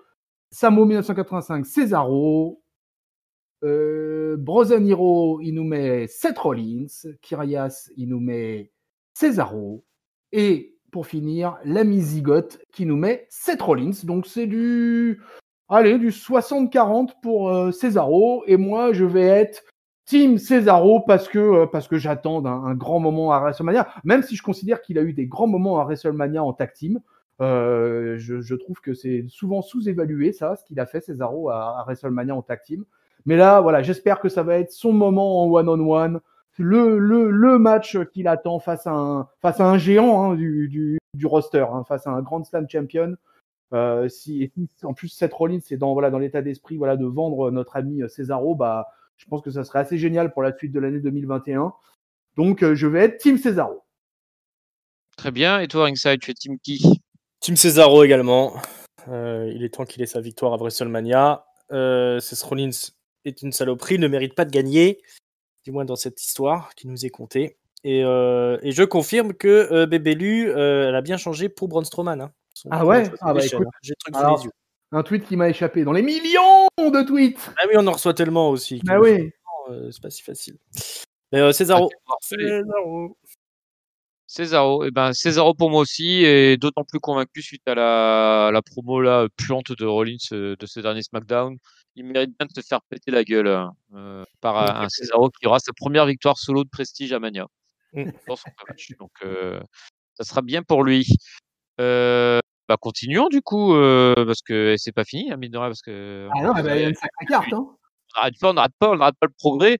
Donc du coup là, je vais vous parler d'un match qui sera un match pour une qualification pour un titre, parce que c'est le Tag Team Turmoil pour déterminer les aspirantes numéro 1 au match de WWE Women's Tag Team Championship du lendemain. Et donc dans les équipes, nous avons les blondes musclées Dana Brooke et Mandy Rose, les filles qui aiment tweeter Lana et Naomi, les autres filles qui aiment péter des gueules, Natalia, Tamina. Les filles qui aiment, bon, c'est pas trop ce qu'elles aiment, elles sont cheloues, c'est les Riot Squad, Liv Morgan et Ruby Riot. Et puis les dernières arrivées de dernière minute, nos amis Carmella et Billie Kay, les reines du glamour. Que pense Twitter de ce match? Que pensent nos abonnés de ce match, tonton? Alors, à la décharge de nos abonnés et de nous tous, hein, de toute manière, c'est que comme Billie Kay et Carmella n'ont été annoncés que hier, la plupart des pronos avaient déjà été postés. Donc, du coup, Billie Kay et Carmella apparaissent pas dans les pronos. Hein, mais bon, c'est dommage. Sur Twitter, pour Johanna, c'est Natalia et Tamina. Pour Funky Webos, c'est Naomi et Lana. Sur Discord, notre ami Zigot, il nous a mis Brooke et Mandy. Hein, déjà, on a trois avis différents là. Pour Kyrias, c'est Natalia et Tamina. Pour Brozen Hero, c'est Natalia et Tamina. Pour Bébé, je l'ai déjà dit, c'est Natalia et Tamina. Samo85, Natalia et Tamina. Et Raphaël, Natalia et Tamina. Wow. Je vois qu'on en a parlé pendant Raw avec Raphaël. J'ai l'impression que ça a été un peu écouté. Donc, si vous nous avez écouté effectivement à la review de Raw, les amis, vous connaissez déjà mon avis sur la question puisque je l'ai donné dès lundi. Et ça sera moi aussi la team Natamina. Et toi, Ringside, quel team tu choisis? Eh ben, je vais me ranger effectivement à l'avis de la masse. Natamina. J'étais à fond sur Lana et Naomi, mais après cette semaine, ça paraît une évidence, cette victoire de Natalia et Tamina. Du moins, je l'espère. Ce sera mérité. Moi, je parie Oui. pour elle. Eh ben, moi aussi, je vais parier, mais plus dans le sens pari du cœur. J'ai peur qu'elle ne gagne pas parce que, en fait, je pense qu'ils vont vouloir mettre une équipe face face au heel. Mais franchement, ça serait Ah oui, j'ai pas pas forcément pensé à une bonne ça, idée. tiens. Moi, j'ai envie d'avoir le payoff et comment dire, le final entre Naya et Tamina. Moi, j'ai envie de les voir se battre. Et puis, bah, du coup, je vous suis dans ce vote avec l'espoir que nous ayons tous raison. Est-ce qu'il reste des matchs en cette soirée? Bah oui, parce qu'on a fait que 5 matchs et qu'il y en a 7. Il nous reste des matchs pour les titres. Alors, quel titre d'abord? Bon, on va commencer dans l'ordre chronologique certainement. On va commencer par la ceinture tag team de Raw qui va opposer le New Day de Kofi Kingston et Xavier Woods contre AJ Styles et un tout petit débutant qui va faire son premier match. Je vous souhaite à tous de l'encourager bien, ce petit enfant, ce jeune garçon qui s'appelle Omos et que je pense nous avons tous envie de voir débuter, n'est-ce pas, tonton? Ah ouais, un match avec un rookie qui n'aura jamais catché encore, quoi. Qu'on n'aura jamais vu entre les cordes véritablement. Donc là, ça va être quand même un peu l'attraction, quoi. Hein, parce que le rookie en question fait quand même 2,92 m et 457 kilos. Donc ça va être quelque chose, quoi. Et écoute, c'est plutôt globalement en faveur. Johanna, par exemple, elle a mis Styles et Omos. Funky Webos a mis le New Day. Zigot a mis Styles et Omos. Pareil pour Kyrias. Pareil pour Brosaniro. Je sens que là, de toute façon, c'est pareil pour Samo85. Pareil pour Xtelsen. Pareil pour Raphaël. Et pareil pour Tonton Chris. Et pareil pour Inside? Bah oui, ça me rappelle un petit peu quand Braun Strowman avait gagné avec le petit garçon, là, je sais plus comment il s'appelait. Nicolas, voilà. Bah, c'est un peu pareil, hein, AJ Styles et ce petit Omos, là. Voilà, la victoire de AJ Styles et Omos. Le Day, ils n'ont pas gardé éternellement ce titre-là qu'ils ont déjà eu 15 fois. Donc voilà, c'est parti pour cette belle victoire de AJ Styles et du petit Omos. Eh ben, je vais vous sur aussi, parce que j'ai le même pressentiment que toi, j'ai eu la même réflexion Inside de me dire que c'est un match qui est au-delà d'une affrontement classique. Et du coup, le phénomène de foire, je dis ça en toute amitié, Monsieur Homos, ne me frappez pas. Et ben, le mec qui sort un peu du naturel, et ben moi je le vois bien s'imposer. Donc je donne aussi ma victoire à AJ Styles et Homos, ce qui permettra en outre à AJ Styles de faire le grand chelem des titres, si je dis pas de bêtises, puisqu'il n'avait pas eu ce de titre de tag team. Et donc du coup, il nous reste un match pour cette soirée. Bah, c'est le main event que tout le monde attend, la rivalité la mieux buildée, le match voilà, qui fait pleurer d'envie tout le monde. Je ne sais pas si on peut pleurer d'envie, mais en l'occurrence, moi, c'est le cas en pensant à ce match en main event. Et donc, qui va opposer pour les ceintures Women Championship SmackDown, Sasha Banks, la championne, contre Bianca Belair, la gagnante du Royal Rumble féminin de cette année. Tonton, qu'est-ce que ça dit? Alors là, ça va être un petit peu plus partagé que le match précédent. Pour Johanna, c'est Bianca Belair. Pour Funky Webos, c'est Sacha. Pour Zigot, c'est Sacha également. Pour Kyrias, c'est Sacha. Pour Brothers Hero, c'est Bianca Belair. Pour Zigot, c'est Bianca Belair.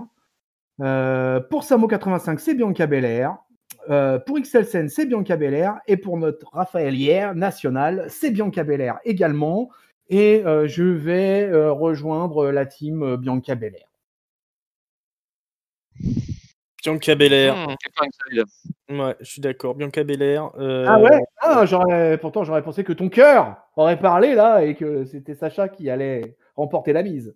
Bah, ce sera elle qui sera la plus impressionnante dans le match. Mais reste qu'elle fait le job pour Bianca. Je pense que c'est assez évident. Du moins, je l'espère. Sinon, ce serait un peu dommage de faire tout ça pour la faire perdre en main event, Bianca Belair. Encore un coup de la woke culture, hein, comme on dit, ce match qui passe en main event. Même si j'ai aucun doute que ce sera peut-être un des meilleurs matchs de la soirée, parce que Bianca Belair, elle est quand même sacrément impressionnante. Elle a envie d'en donner. Et Sasha Banks, quand il faut faire le spectacle, elle est là. Donc, je suis assez optimiste quand même pour ce match, même si la rivalité a plutôt été mal bookée. Ouais, et ben ouais, pareil, moi je pense que le match sera bon parce que mine de rien, c'est WrestleMania, puis il y en a quand même deux catcheuses qui savent faire le taf, hein, donc il y a quand même pas de raison que ce soit mauvais. Enfin, en tout cas, je l'espère. Par contre, je vais prendre le contre-pied. Moi, je vais voter Sacha parce que justement, je pense que la construction de la rivalité était tellement mauvaise qui nous doivent de la poursuivre avec un peu plus de changements. Donc, peut-être avec, je sais pas moi, un turn de Sacha qui a peut-être triché ou j'en sais rien. Mais il faut qu'il se passe quelque chose en fait. Donc, pour que ça continue, j'ai envie de dire Sacha conserve et pour justifier que la rivalité continue entre ces deux femmes. En tout cas, Voilà. un main event avec 2 femmes et 2 femmes black, je pense que la WWE, ils seront inattaquables pendant un moment, hein, sur toutes les petites bassesses dont on pourrait les accuser. Très bien. Et ben, Je ferai ça au montage. ça c'était l'avis politique engagé de Ringside. Voilà. Mmh. Merci pour ce Ah, mais truc. c'est Mais pas bon, banal, hein, il y a quelques Ah, années. on ne coupe rien du tout, pas de censure à catch-up. mais Non, non, effectivement, c'est vrai qu'à une époque, c'est ce qui était reproché. Et bah, ne pas oublier aussi que Lashley, mine de rien, on nous a dit ah la WWE c'est jamais le champion noir. Bah, non, s'il y en a un. voilà. Voilà. Et du coup, passons à la nuit 2 sur Oui, lui, deux, là. est-ce qu'on aura du coup d'autres considérations politiques à venir? Nous allons le voir tout de suite. Alors là, du coup, je pense pas qu'on sache quel sera l'opener. Par contre, le main event, on a une bonne Ah ouais, idée. ouais. Ah bah oui, Donc, mais je vais vous les prendre dans le sens qui me semble le plus approprié, en commençant par un des rares matchs sans ceinture, parce qu'il y aura beaucoup de ceintures en jeu dans cette nuit 2. Et donc, on va commencer par un match qui, je pense, peut être un excellent opener, puisqu'il peut être très spectaculaire, puisqu'il va opposer deux amis du pays où on parle français pas comme chez nous, qui sont Kevin Owens et Sami Zayn, avec certainement l'intervention de Logan Paul, voire de son frère, vu qu'il était là dans le segment vidéo de Go Home Show. Et donc voilà, donc un match simple entre les deux Canadiens, les deux Québécois, un match fratricide. Et que pensent les gens tonton, de ce match-là? Eh bah écoute, là, ça m'a l'air d'être assez plutôt. Oh, je suis étonné en fait. Ça a l'air d'être plutôt en faveur de l'ami Kevin Owens. Hein. Johanna et Kevin Owens. Funky Webos, notre ami Funky Webos, nous met Kevin Owens. Zigot nous met Kevin Owens, et Kyrias, Kevin Owens, Brozen Hero, Kevin Owens, eh ben, alors là, je crois que c'est fou en fait, c'est fou. Kevin Owens pour Samo 1985, Kevin Owens pour X Telsen, alors c'est fou, on va être dans du 100% là, et notre ami Raphaël qui est le juge de paix, comme il aime à dire, eh ben, il est bien dans son rôle, le Sami Zayn, le Raphaël, puisque c'est bien pour Raphaël, Sami Zayn. Et moi, le coquin. Le coquinou. Je suis super partagé. En fait, j'étais lancé sur un truc Kevin Owens. Et puis, je me suis dit que peut-être qu'on allait avoir une espèce de no contest ou un truc comme ça. Peut-être qu'ils pourront jamais finir le match. Alors, je vais tenter une cote. Je vais tenter un no contest. Peut-être qu'il n'y aura pas de vainqueur à ce match. Et toi, Dans un- Rinsa, tu penses quoi?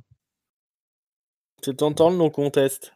Mais je crois que je vais donner la victoire à Kevin Owens. Ça paraît logique. Il va faire ce qu'il a prédit. Il va remettre un petit peu de sens dans la tête de Sami Zayn. Donc je donne la victoire à Kevin Owens. Il y a le petit Logan Paul, là, je sais pas ce qu'il va faire dans l'histoire. Peut-être qu'il va essayer d'interférer d'un côté comme de l'autre. Eh ben moi, je pense justement que Logan Paul a interféré. Et je pense qu'il va pas interférer dans le sens où on pense. Je me demande si le fait que Sami Zayn se soit fait virer du truc et puis qu'ils disent non mais c'est pas vrai en fait, je l'ai revu derrière mais vous avez coupé l'image. Bah, est-ce que ça serait pas vrai finalement cette histoire-là? Est-ce que finalement il serait pas ramiboché avec Logan Paul et que et qu'ils nous prennent, mais puis qu'ils nous surprennent avec Logan Paul qui aide Sami Zayn, parce qu'en plus c'est une tête de con donc ça a une bonne tête de heel ce gars-là. Et donc j'ai pensé à Owens pendant toutes les semaines et puis là à la veille de Mania et ben je change mon fusil d'épaule. Souvent ça m'a pas réussi mais là je pense que Sami Zayn va gagner avec justement l'aide de Logan Paul sur cette affaire-là. Possible. Fort possible. Possible. On verra. En tout cas, ça serait bien qu'il y ait un petit peu de surprise, d'overbooking. Ouais, je vacille dans mes certitudes sur ce truc. C'est dur. Hein. Allez. Et alors, est-ce que je vais te faire vaciller sur le match suivant, qui est aussi un match sans ceinture, mais avec un gros enjeu, puisque c'est qui sait qui va brûler l'autre, puisqu'on va voir s'affronter The Fiend de Bray Wyatt, accompagné certainement d'Alexa Bliss, qui manifestement n'a plus rien d'autre à faire que d'accompagner The Fiend, ou faire la balançoire, versus Randy Orton dans un match simple pour savoir qui c'est qui sent plus le cramer entre les deux. Du coup, tonton, qu'est-ce que ça dit ce match-là? Ce match-là, on est encore dans une unanimité.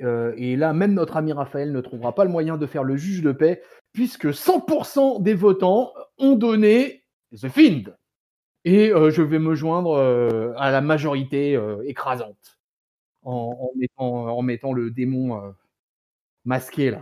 On va voir un peu ce que ça va donner cette affaire avec Alexa Bliss et compagnie. J'espère qu'on va avoir un truc bien. Hein. J'espère. C'est un de mes doutes sur ce match. Je sais pas, vous me direz ce que vous en pensez, mais est-ce que ça va être un cinématique ou est-ce qu'ils vont vraiment faire un vrai gros match entre les cordes? C'est là où j'ai une forme de doute. Quoi.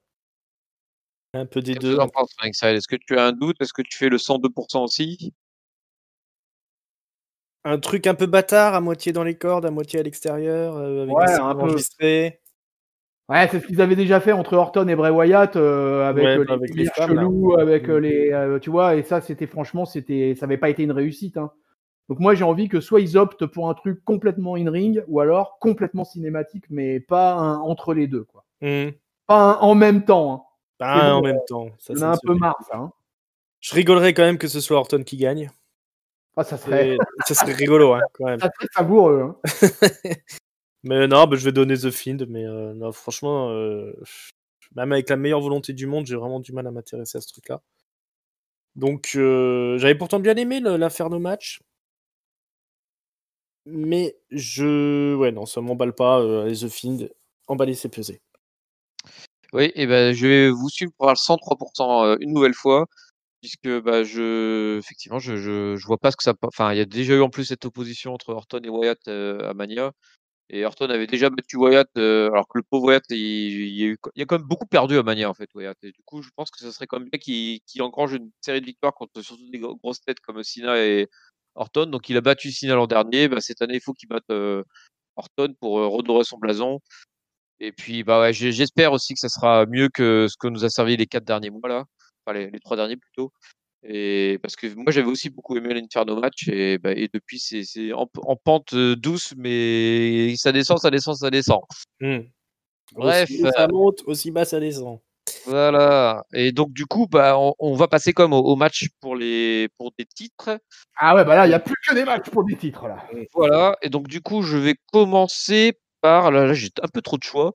Donc je vais choisir un match qui peut, vous me direz ce que vous en pensez, entre le champion US, Matt Riddle, enfin Riddle tout court d'ailleurs maintenant, versus le champion de rien du tout, Sheamus, pour donc le titre United States Championship. Pour Funky Webos et Johanna, c'est Sheamus. Pour Zigote, c'est Sheamus. Pour Kyria, c'est Sheamus. Pour Brazen Hero, c'est Riddle. Pour c'est qui me manque à la liste. Il me manque Samo85 qui nous dit Riddle également. Extelsen qui nous donne Sheamus. Et Raphaël qui nous donne Sheamus. Non, pardon, Extelsen il donne Riddle, excusez-moi. Et Raphaël donne Sheamus. Et moi, je vais être Irishman. Hein. Moi, je vais être pour Sheamus. Parce que j'ai envie que Sheamus chope le titre US pour récompenser l'incroyable premier trimestre 2021 qui sortait déjà d'un dernier trimestre 2020 assez énorme. Je trouve que Sheamus, il est, je le dis souvent, je le trouve souvent un peu sous-évalué. Moi, je trouve qu'il fait un run fantastique. Si jamais il avait essayé de s'incruster dans le main event, ça aurait pas été dégueulasse. Il aura vécu tout un truc là avec Bobby Lashley et Drew McIntyre. Ils ont vécu une espèce de trio là infernal pendant plusieurs semaines et ça a été vachement bien. Ça a donné des super matchs. Et je pense que Riddle et Sheamus vont nous donner un bon match. Et je donne une victoire de l'Irlandais. Eric Saad, qu'est-ce que t'en penses, toi? Alors, je suis un peu emmerdé parce que j'ai vraiment pas suivi la rivalité. J'aime pas du tout Elle est courte, Riddle. la rivalité. Ouais, il s'est rien passé de Ah spécial. ouais. À part que Sheamus, il a tapé Riddle dès qu'il le croisait, il s'est pas passé grand-chose, quoi. Ouais, il fait tout haut ce que tout le monde a envie de faire tout bas. Exactement. Ouais, non, je pense que c'est Riddle qui va gagner, mais je vais quand même mettre un pion sur Sheamus parce que j'ai envie qu'il gagne. J'accroche pas du tout à Riddle là. Donc, je préfère que ce soit Sheamus qui gagne. Oui, ben moi, mon cœur va avec vous. Sheamus, c'est mon numéro 1, tout confondu depuis le début d'année. Pour moi, c'est le meilleur catcheur. En tout cas, c'est celui qui a fait les meilleurs matchs depuis le début d'année. J'ai bien envie qu'il pète la gueule à Riddle, parce que Riddle, il y a une tête à claque comme pas possible. Cependant, je vais quand même miser sur Riddle parce que même si le choix du cœur dit Sheamus, j'ai vraiment l'impression qu'il est passé en mode je fais briller les autres. Et donc, du coup, je pense qu'il va se sacrifier pour que Riddle paraisse meilleur que ce qu'il n'est réellement. Voilà. Ouais, j'ai peur que ce soit ça. Et donc, du coup, dans la même veine, avec un autre titre secondaire, pour lequel je pense il y a eu un très bon build, puisque nous allons passer du côté intercontinental dans un Nigerian Drum Fight qui va se voir opposer le champion Biggie contre le descendant nigérian Apollo Crews. Alors, tonton, qu'est-ce que ça dit cette histoire? Ça dit Johanna et ça dit Apollo Crews. Funky Webos, ça dit Oh. je trouve que c'est serré ce match. C'est pas Zigot, ça dit Apollo. Kyrias, ça dit Apollo. Brosaniro, ça dit Apollo. Samo, ça nous dit Apollo. Xtelsen, Oh. ça nous dit Biggie. Deuxième à Biggie quand même, quoi. Et Raphaël, lui, il nous donne Apollo. Alors moi, je suis emmerdé dans ce match, parce que je me dis que Biggie perd son titre maintenant. Finalement, ça fait pas super longtemps qu'il est dans son run de champion intercontinental. Ils essaient quand même de nous le vendre fort depuis le split, qui n'est pas un split d'ailleurs, mais depuis la séparation plutôt du New Day, dans le sens, il y en a un qui va dans tel et tel brand. Ça va être un match compétitif. Et les circonstances sont peut-être quand même en faveur d'Apollo, comme c'est lui qui a choisi la stipulation et tout ça. Mais je suis hyper emmerdé parce que Biggie, il est chez lui, quoi. Il est à Tampa, il est à la maison et il va avoir le public. Mais alors, on sait comment ça se passe à la WWE. D'ailleurs, c'est comme à peu près partout. Quand le local de l'étape, le régional de l'étape, il est là, la foule, elle est en feu, quoi qu'il arrive, quoi, et quel que soit le niveau du match, quoi. Donc c'est pour ça que je suis très ennuyé pour sortir un vainqueur ferme et définitif. Mais je vais dire qu'en catch, des fois, ça porte pas forcément chance de jouer à domicile. Donc, je vais donner la victoire à Apollo.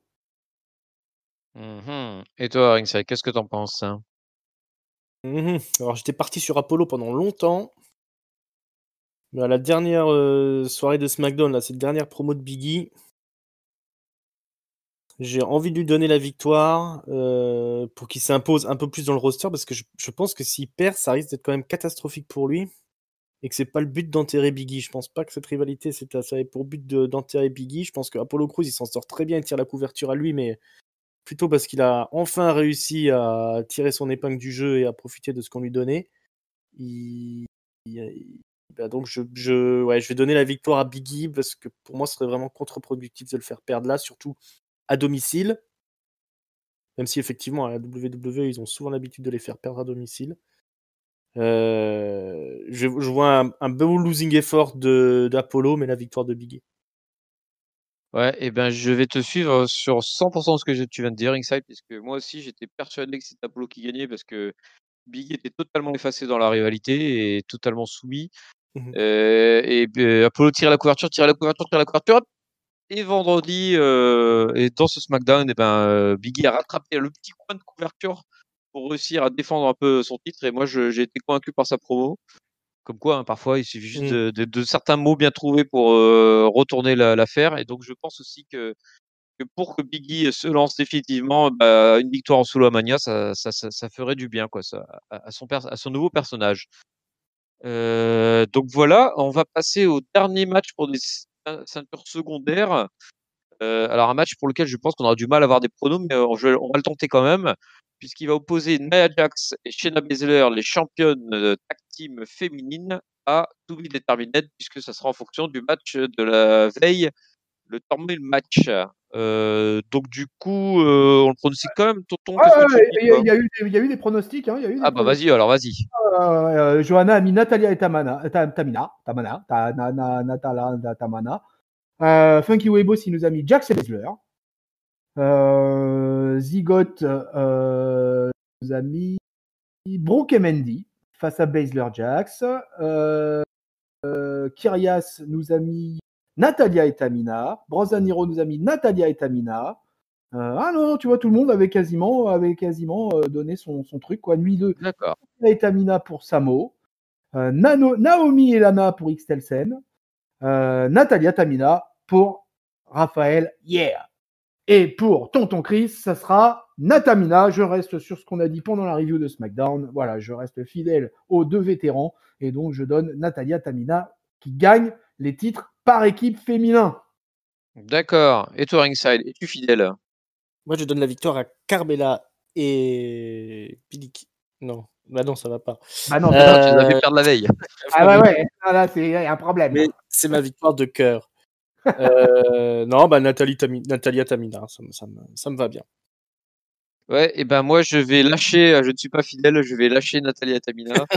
Je vais dire que Nia Jax et Shayna Baszler vont avoir leur Mania moment avec cette victoire-là. Puisque finalement, bah, même si c'est pas génial tout ce qu'elles ont fait ces dernières semaines, bah, c'est comme des championnes assez respectables. Et donc je pense que ce serait bien qu'elles aient une victoire de prestige dans le cadre de WrestleMania. Bon, Nia Jax, elle en a déjà eu une. Hein. Elle a gagné le titre à WrestleMania où elle l'a perdu, où elle est arrivée avec le titre à WrestleMania quand elle a affronté dans la rivalité avec Alexa Bliss il y a quelques années. Ah oui, t'as raison de la gagner. Ouais, bah, c'était tellement pourri que j'ai oublié. Voilà. Moi, je l'aime pas, Nia Jax en face. Ah bon? En plus, Nia Jax en face bullied par une fille d'1m30, Mmh. je peux pas. Et donc, il nous reste les 2 matchs pour les ceintures principales, on va commencer du coup par l'ordre chrono. Et du coup, un match assez inattendu qui est venu sur le tard pour le Raw Women's Championship et qui va se voir opposer la championne Asuka à la contender Rhea Ripley. Alors, quels sont les résultats de ce match? Les Bah pronos écoute, plutôt. Johanna et Funky Webos, c'est Rhea Ripley. Raphaël, c'est Rhea Ripley. Xtelsen, Xtelsen, il nous a mis quoi? Il nous a mis Rhea Ripley. Samo, Rhea Ripley. Brozen Hero, Rhea Ripley. Oh, oh, oh. Kyrias, Rhea Ripley. Et Zigote, Rhea Ripley. Et Tonton, Rhea Ripley. Voilà, voilà. Je crois que la presse est unanime. Est-ce que tu fais partie de l'unanimité, Ringside? Alors c'est pareil, je suis embêté là-dessus parce que j'ai rien suivi de cette histoire. Ah bah, manifestement, ce sera Ripley qui sera heal dans le match. Ouais, Ripley. ouais, c'est clair, ouais. Elle a trahi Asuka au dernier Monday Night Raw.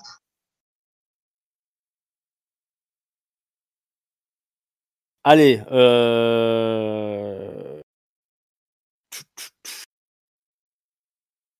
putain, j'en sais rien. Eh ben. Tu veux que je donne le mien en attendant, peut-être?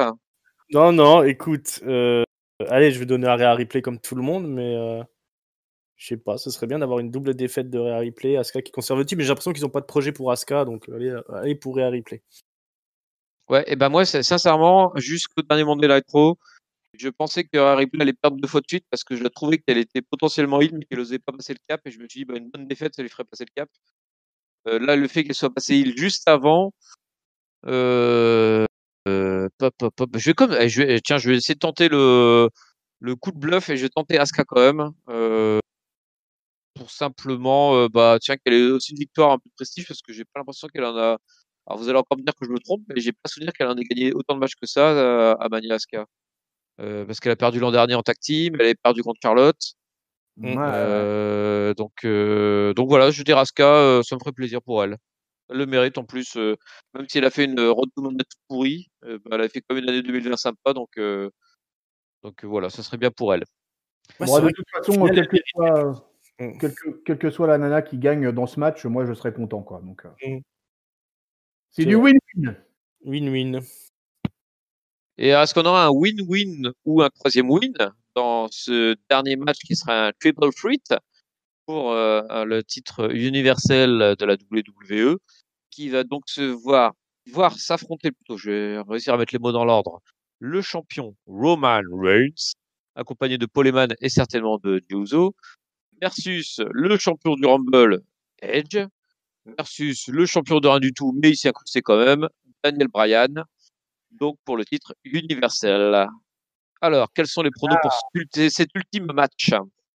Eh ben écoute, pour Funky Webos et Johanna, ça sera Roman Reigns. Pour Zigote, ça sera Roman Reigns. Pour Kyrias, ça sera Roman Reigns. Pour Ouf. Brosadiro, ça sera Daniel Bryan. Pour Samo, ça sera Edge. Pour Xtelsen, ça sera Edge. Et pour Raphaël, ça sera Roman Reigns. Et moi, je suis team Roman Reigns.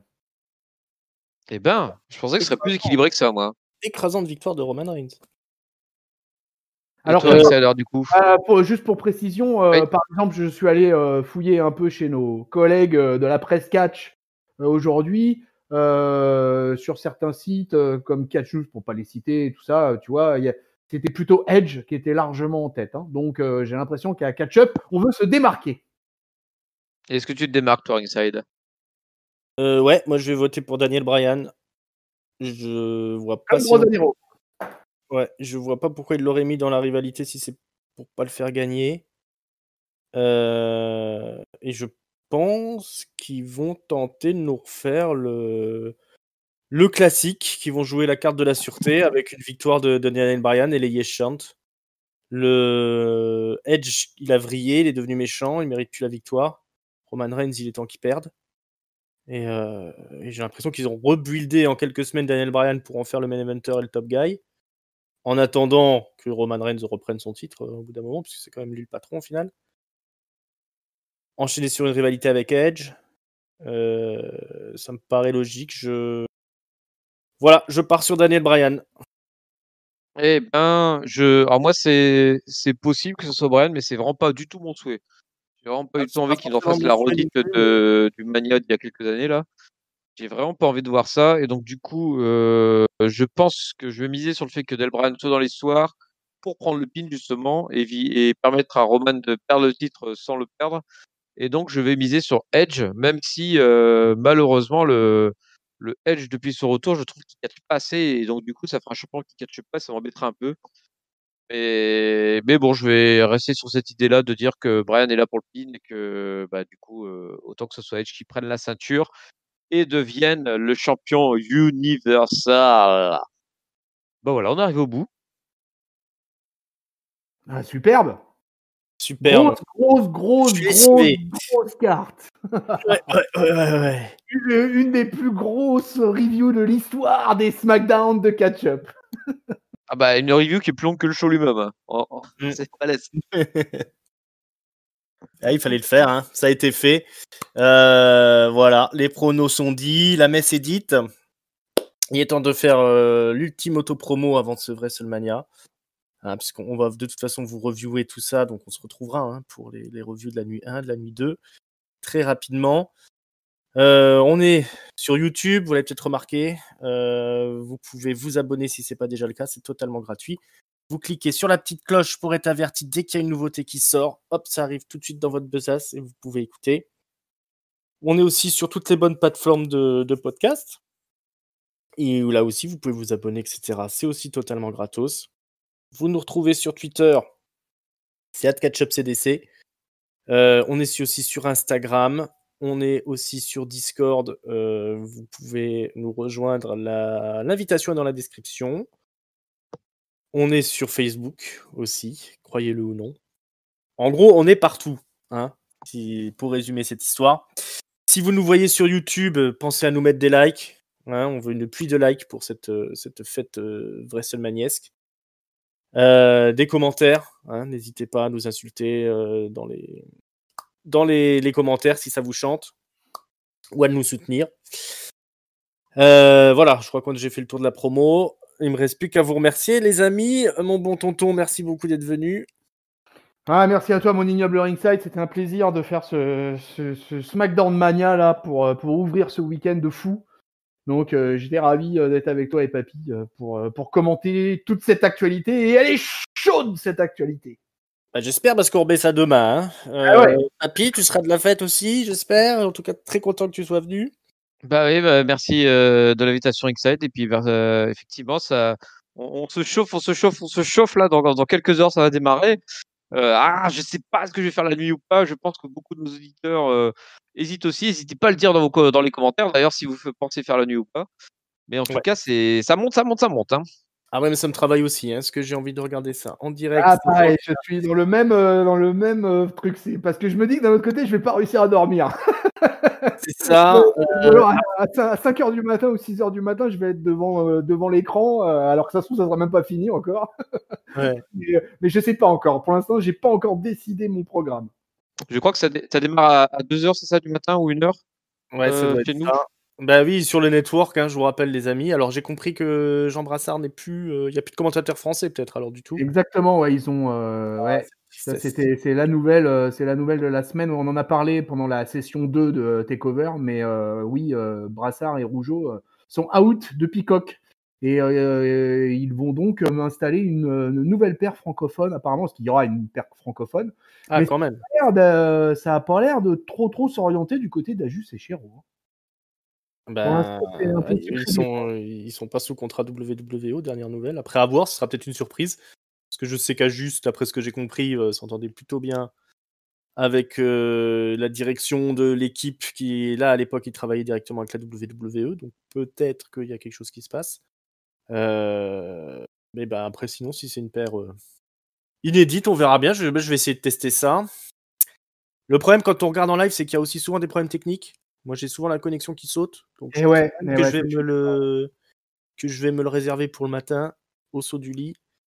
Et comme ça, pas de souci. Parce que la dernière fois que j'ai regardé en live, je me souviens que ça a coupé aussi à un moment donné. J'étais pas très content. Bref, hein, je vous raconte ma vie de merde. Ça vous intéresse pas. Mais bah voilà, au moins, vous le savez, on sera là assez rapidement pour WrestleMania. Je crois que j'ai plus rien d'autre à ajouter. Allez écouter nos reviews, encore une fois, de NXT TakeOver Night 1, Night 2. Night 1, Night 2. Et puis, il me reste plus qu'à vous envoyer des gros bisous et à vous dire à tout bientôt, les amis. Et bon WrestleMania. Ciao, ciao. Salut à tous. Salut Ringside, salut Papy, salut Peuple de Catcher.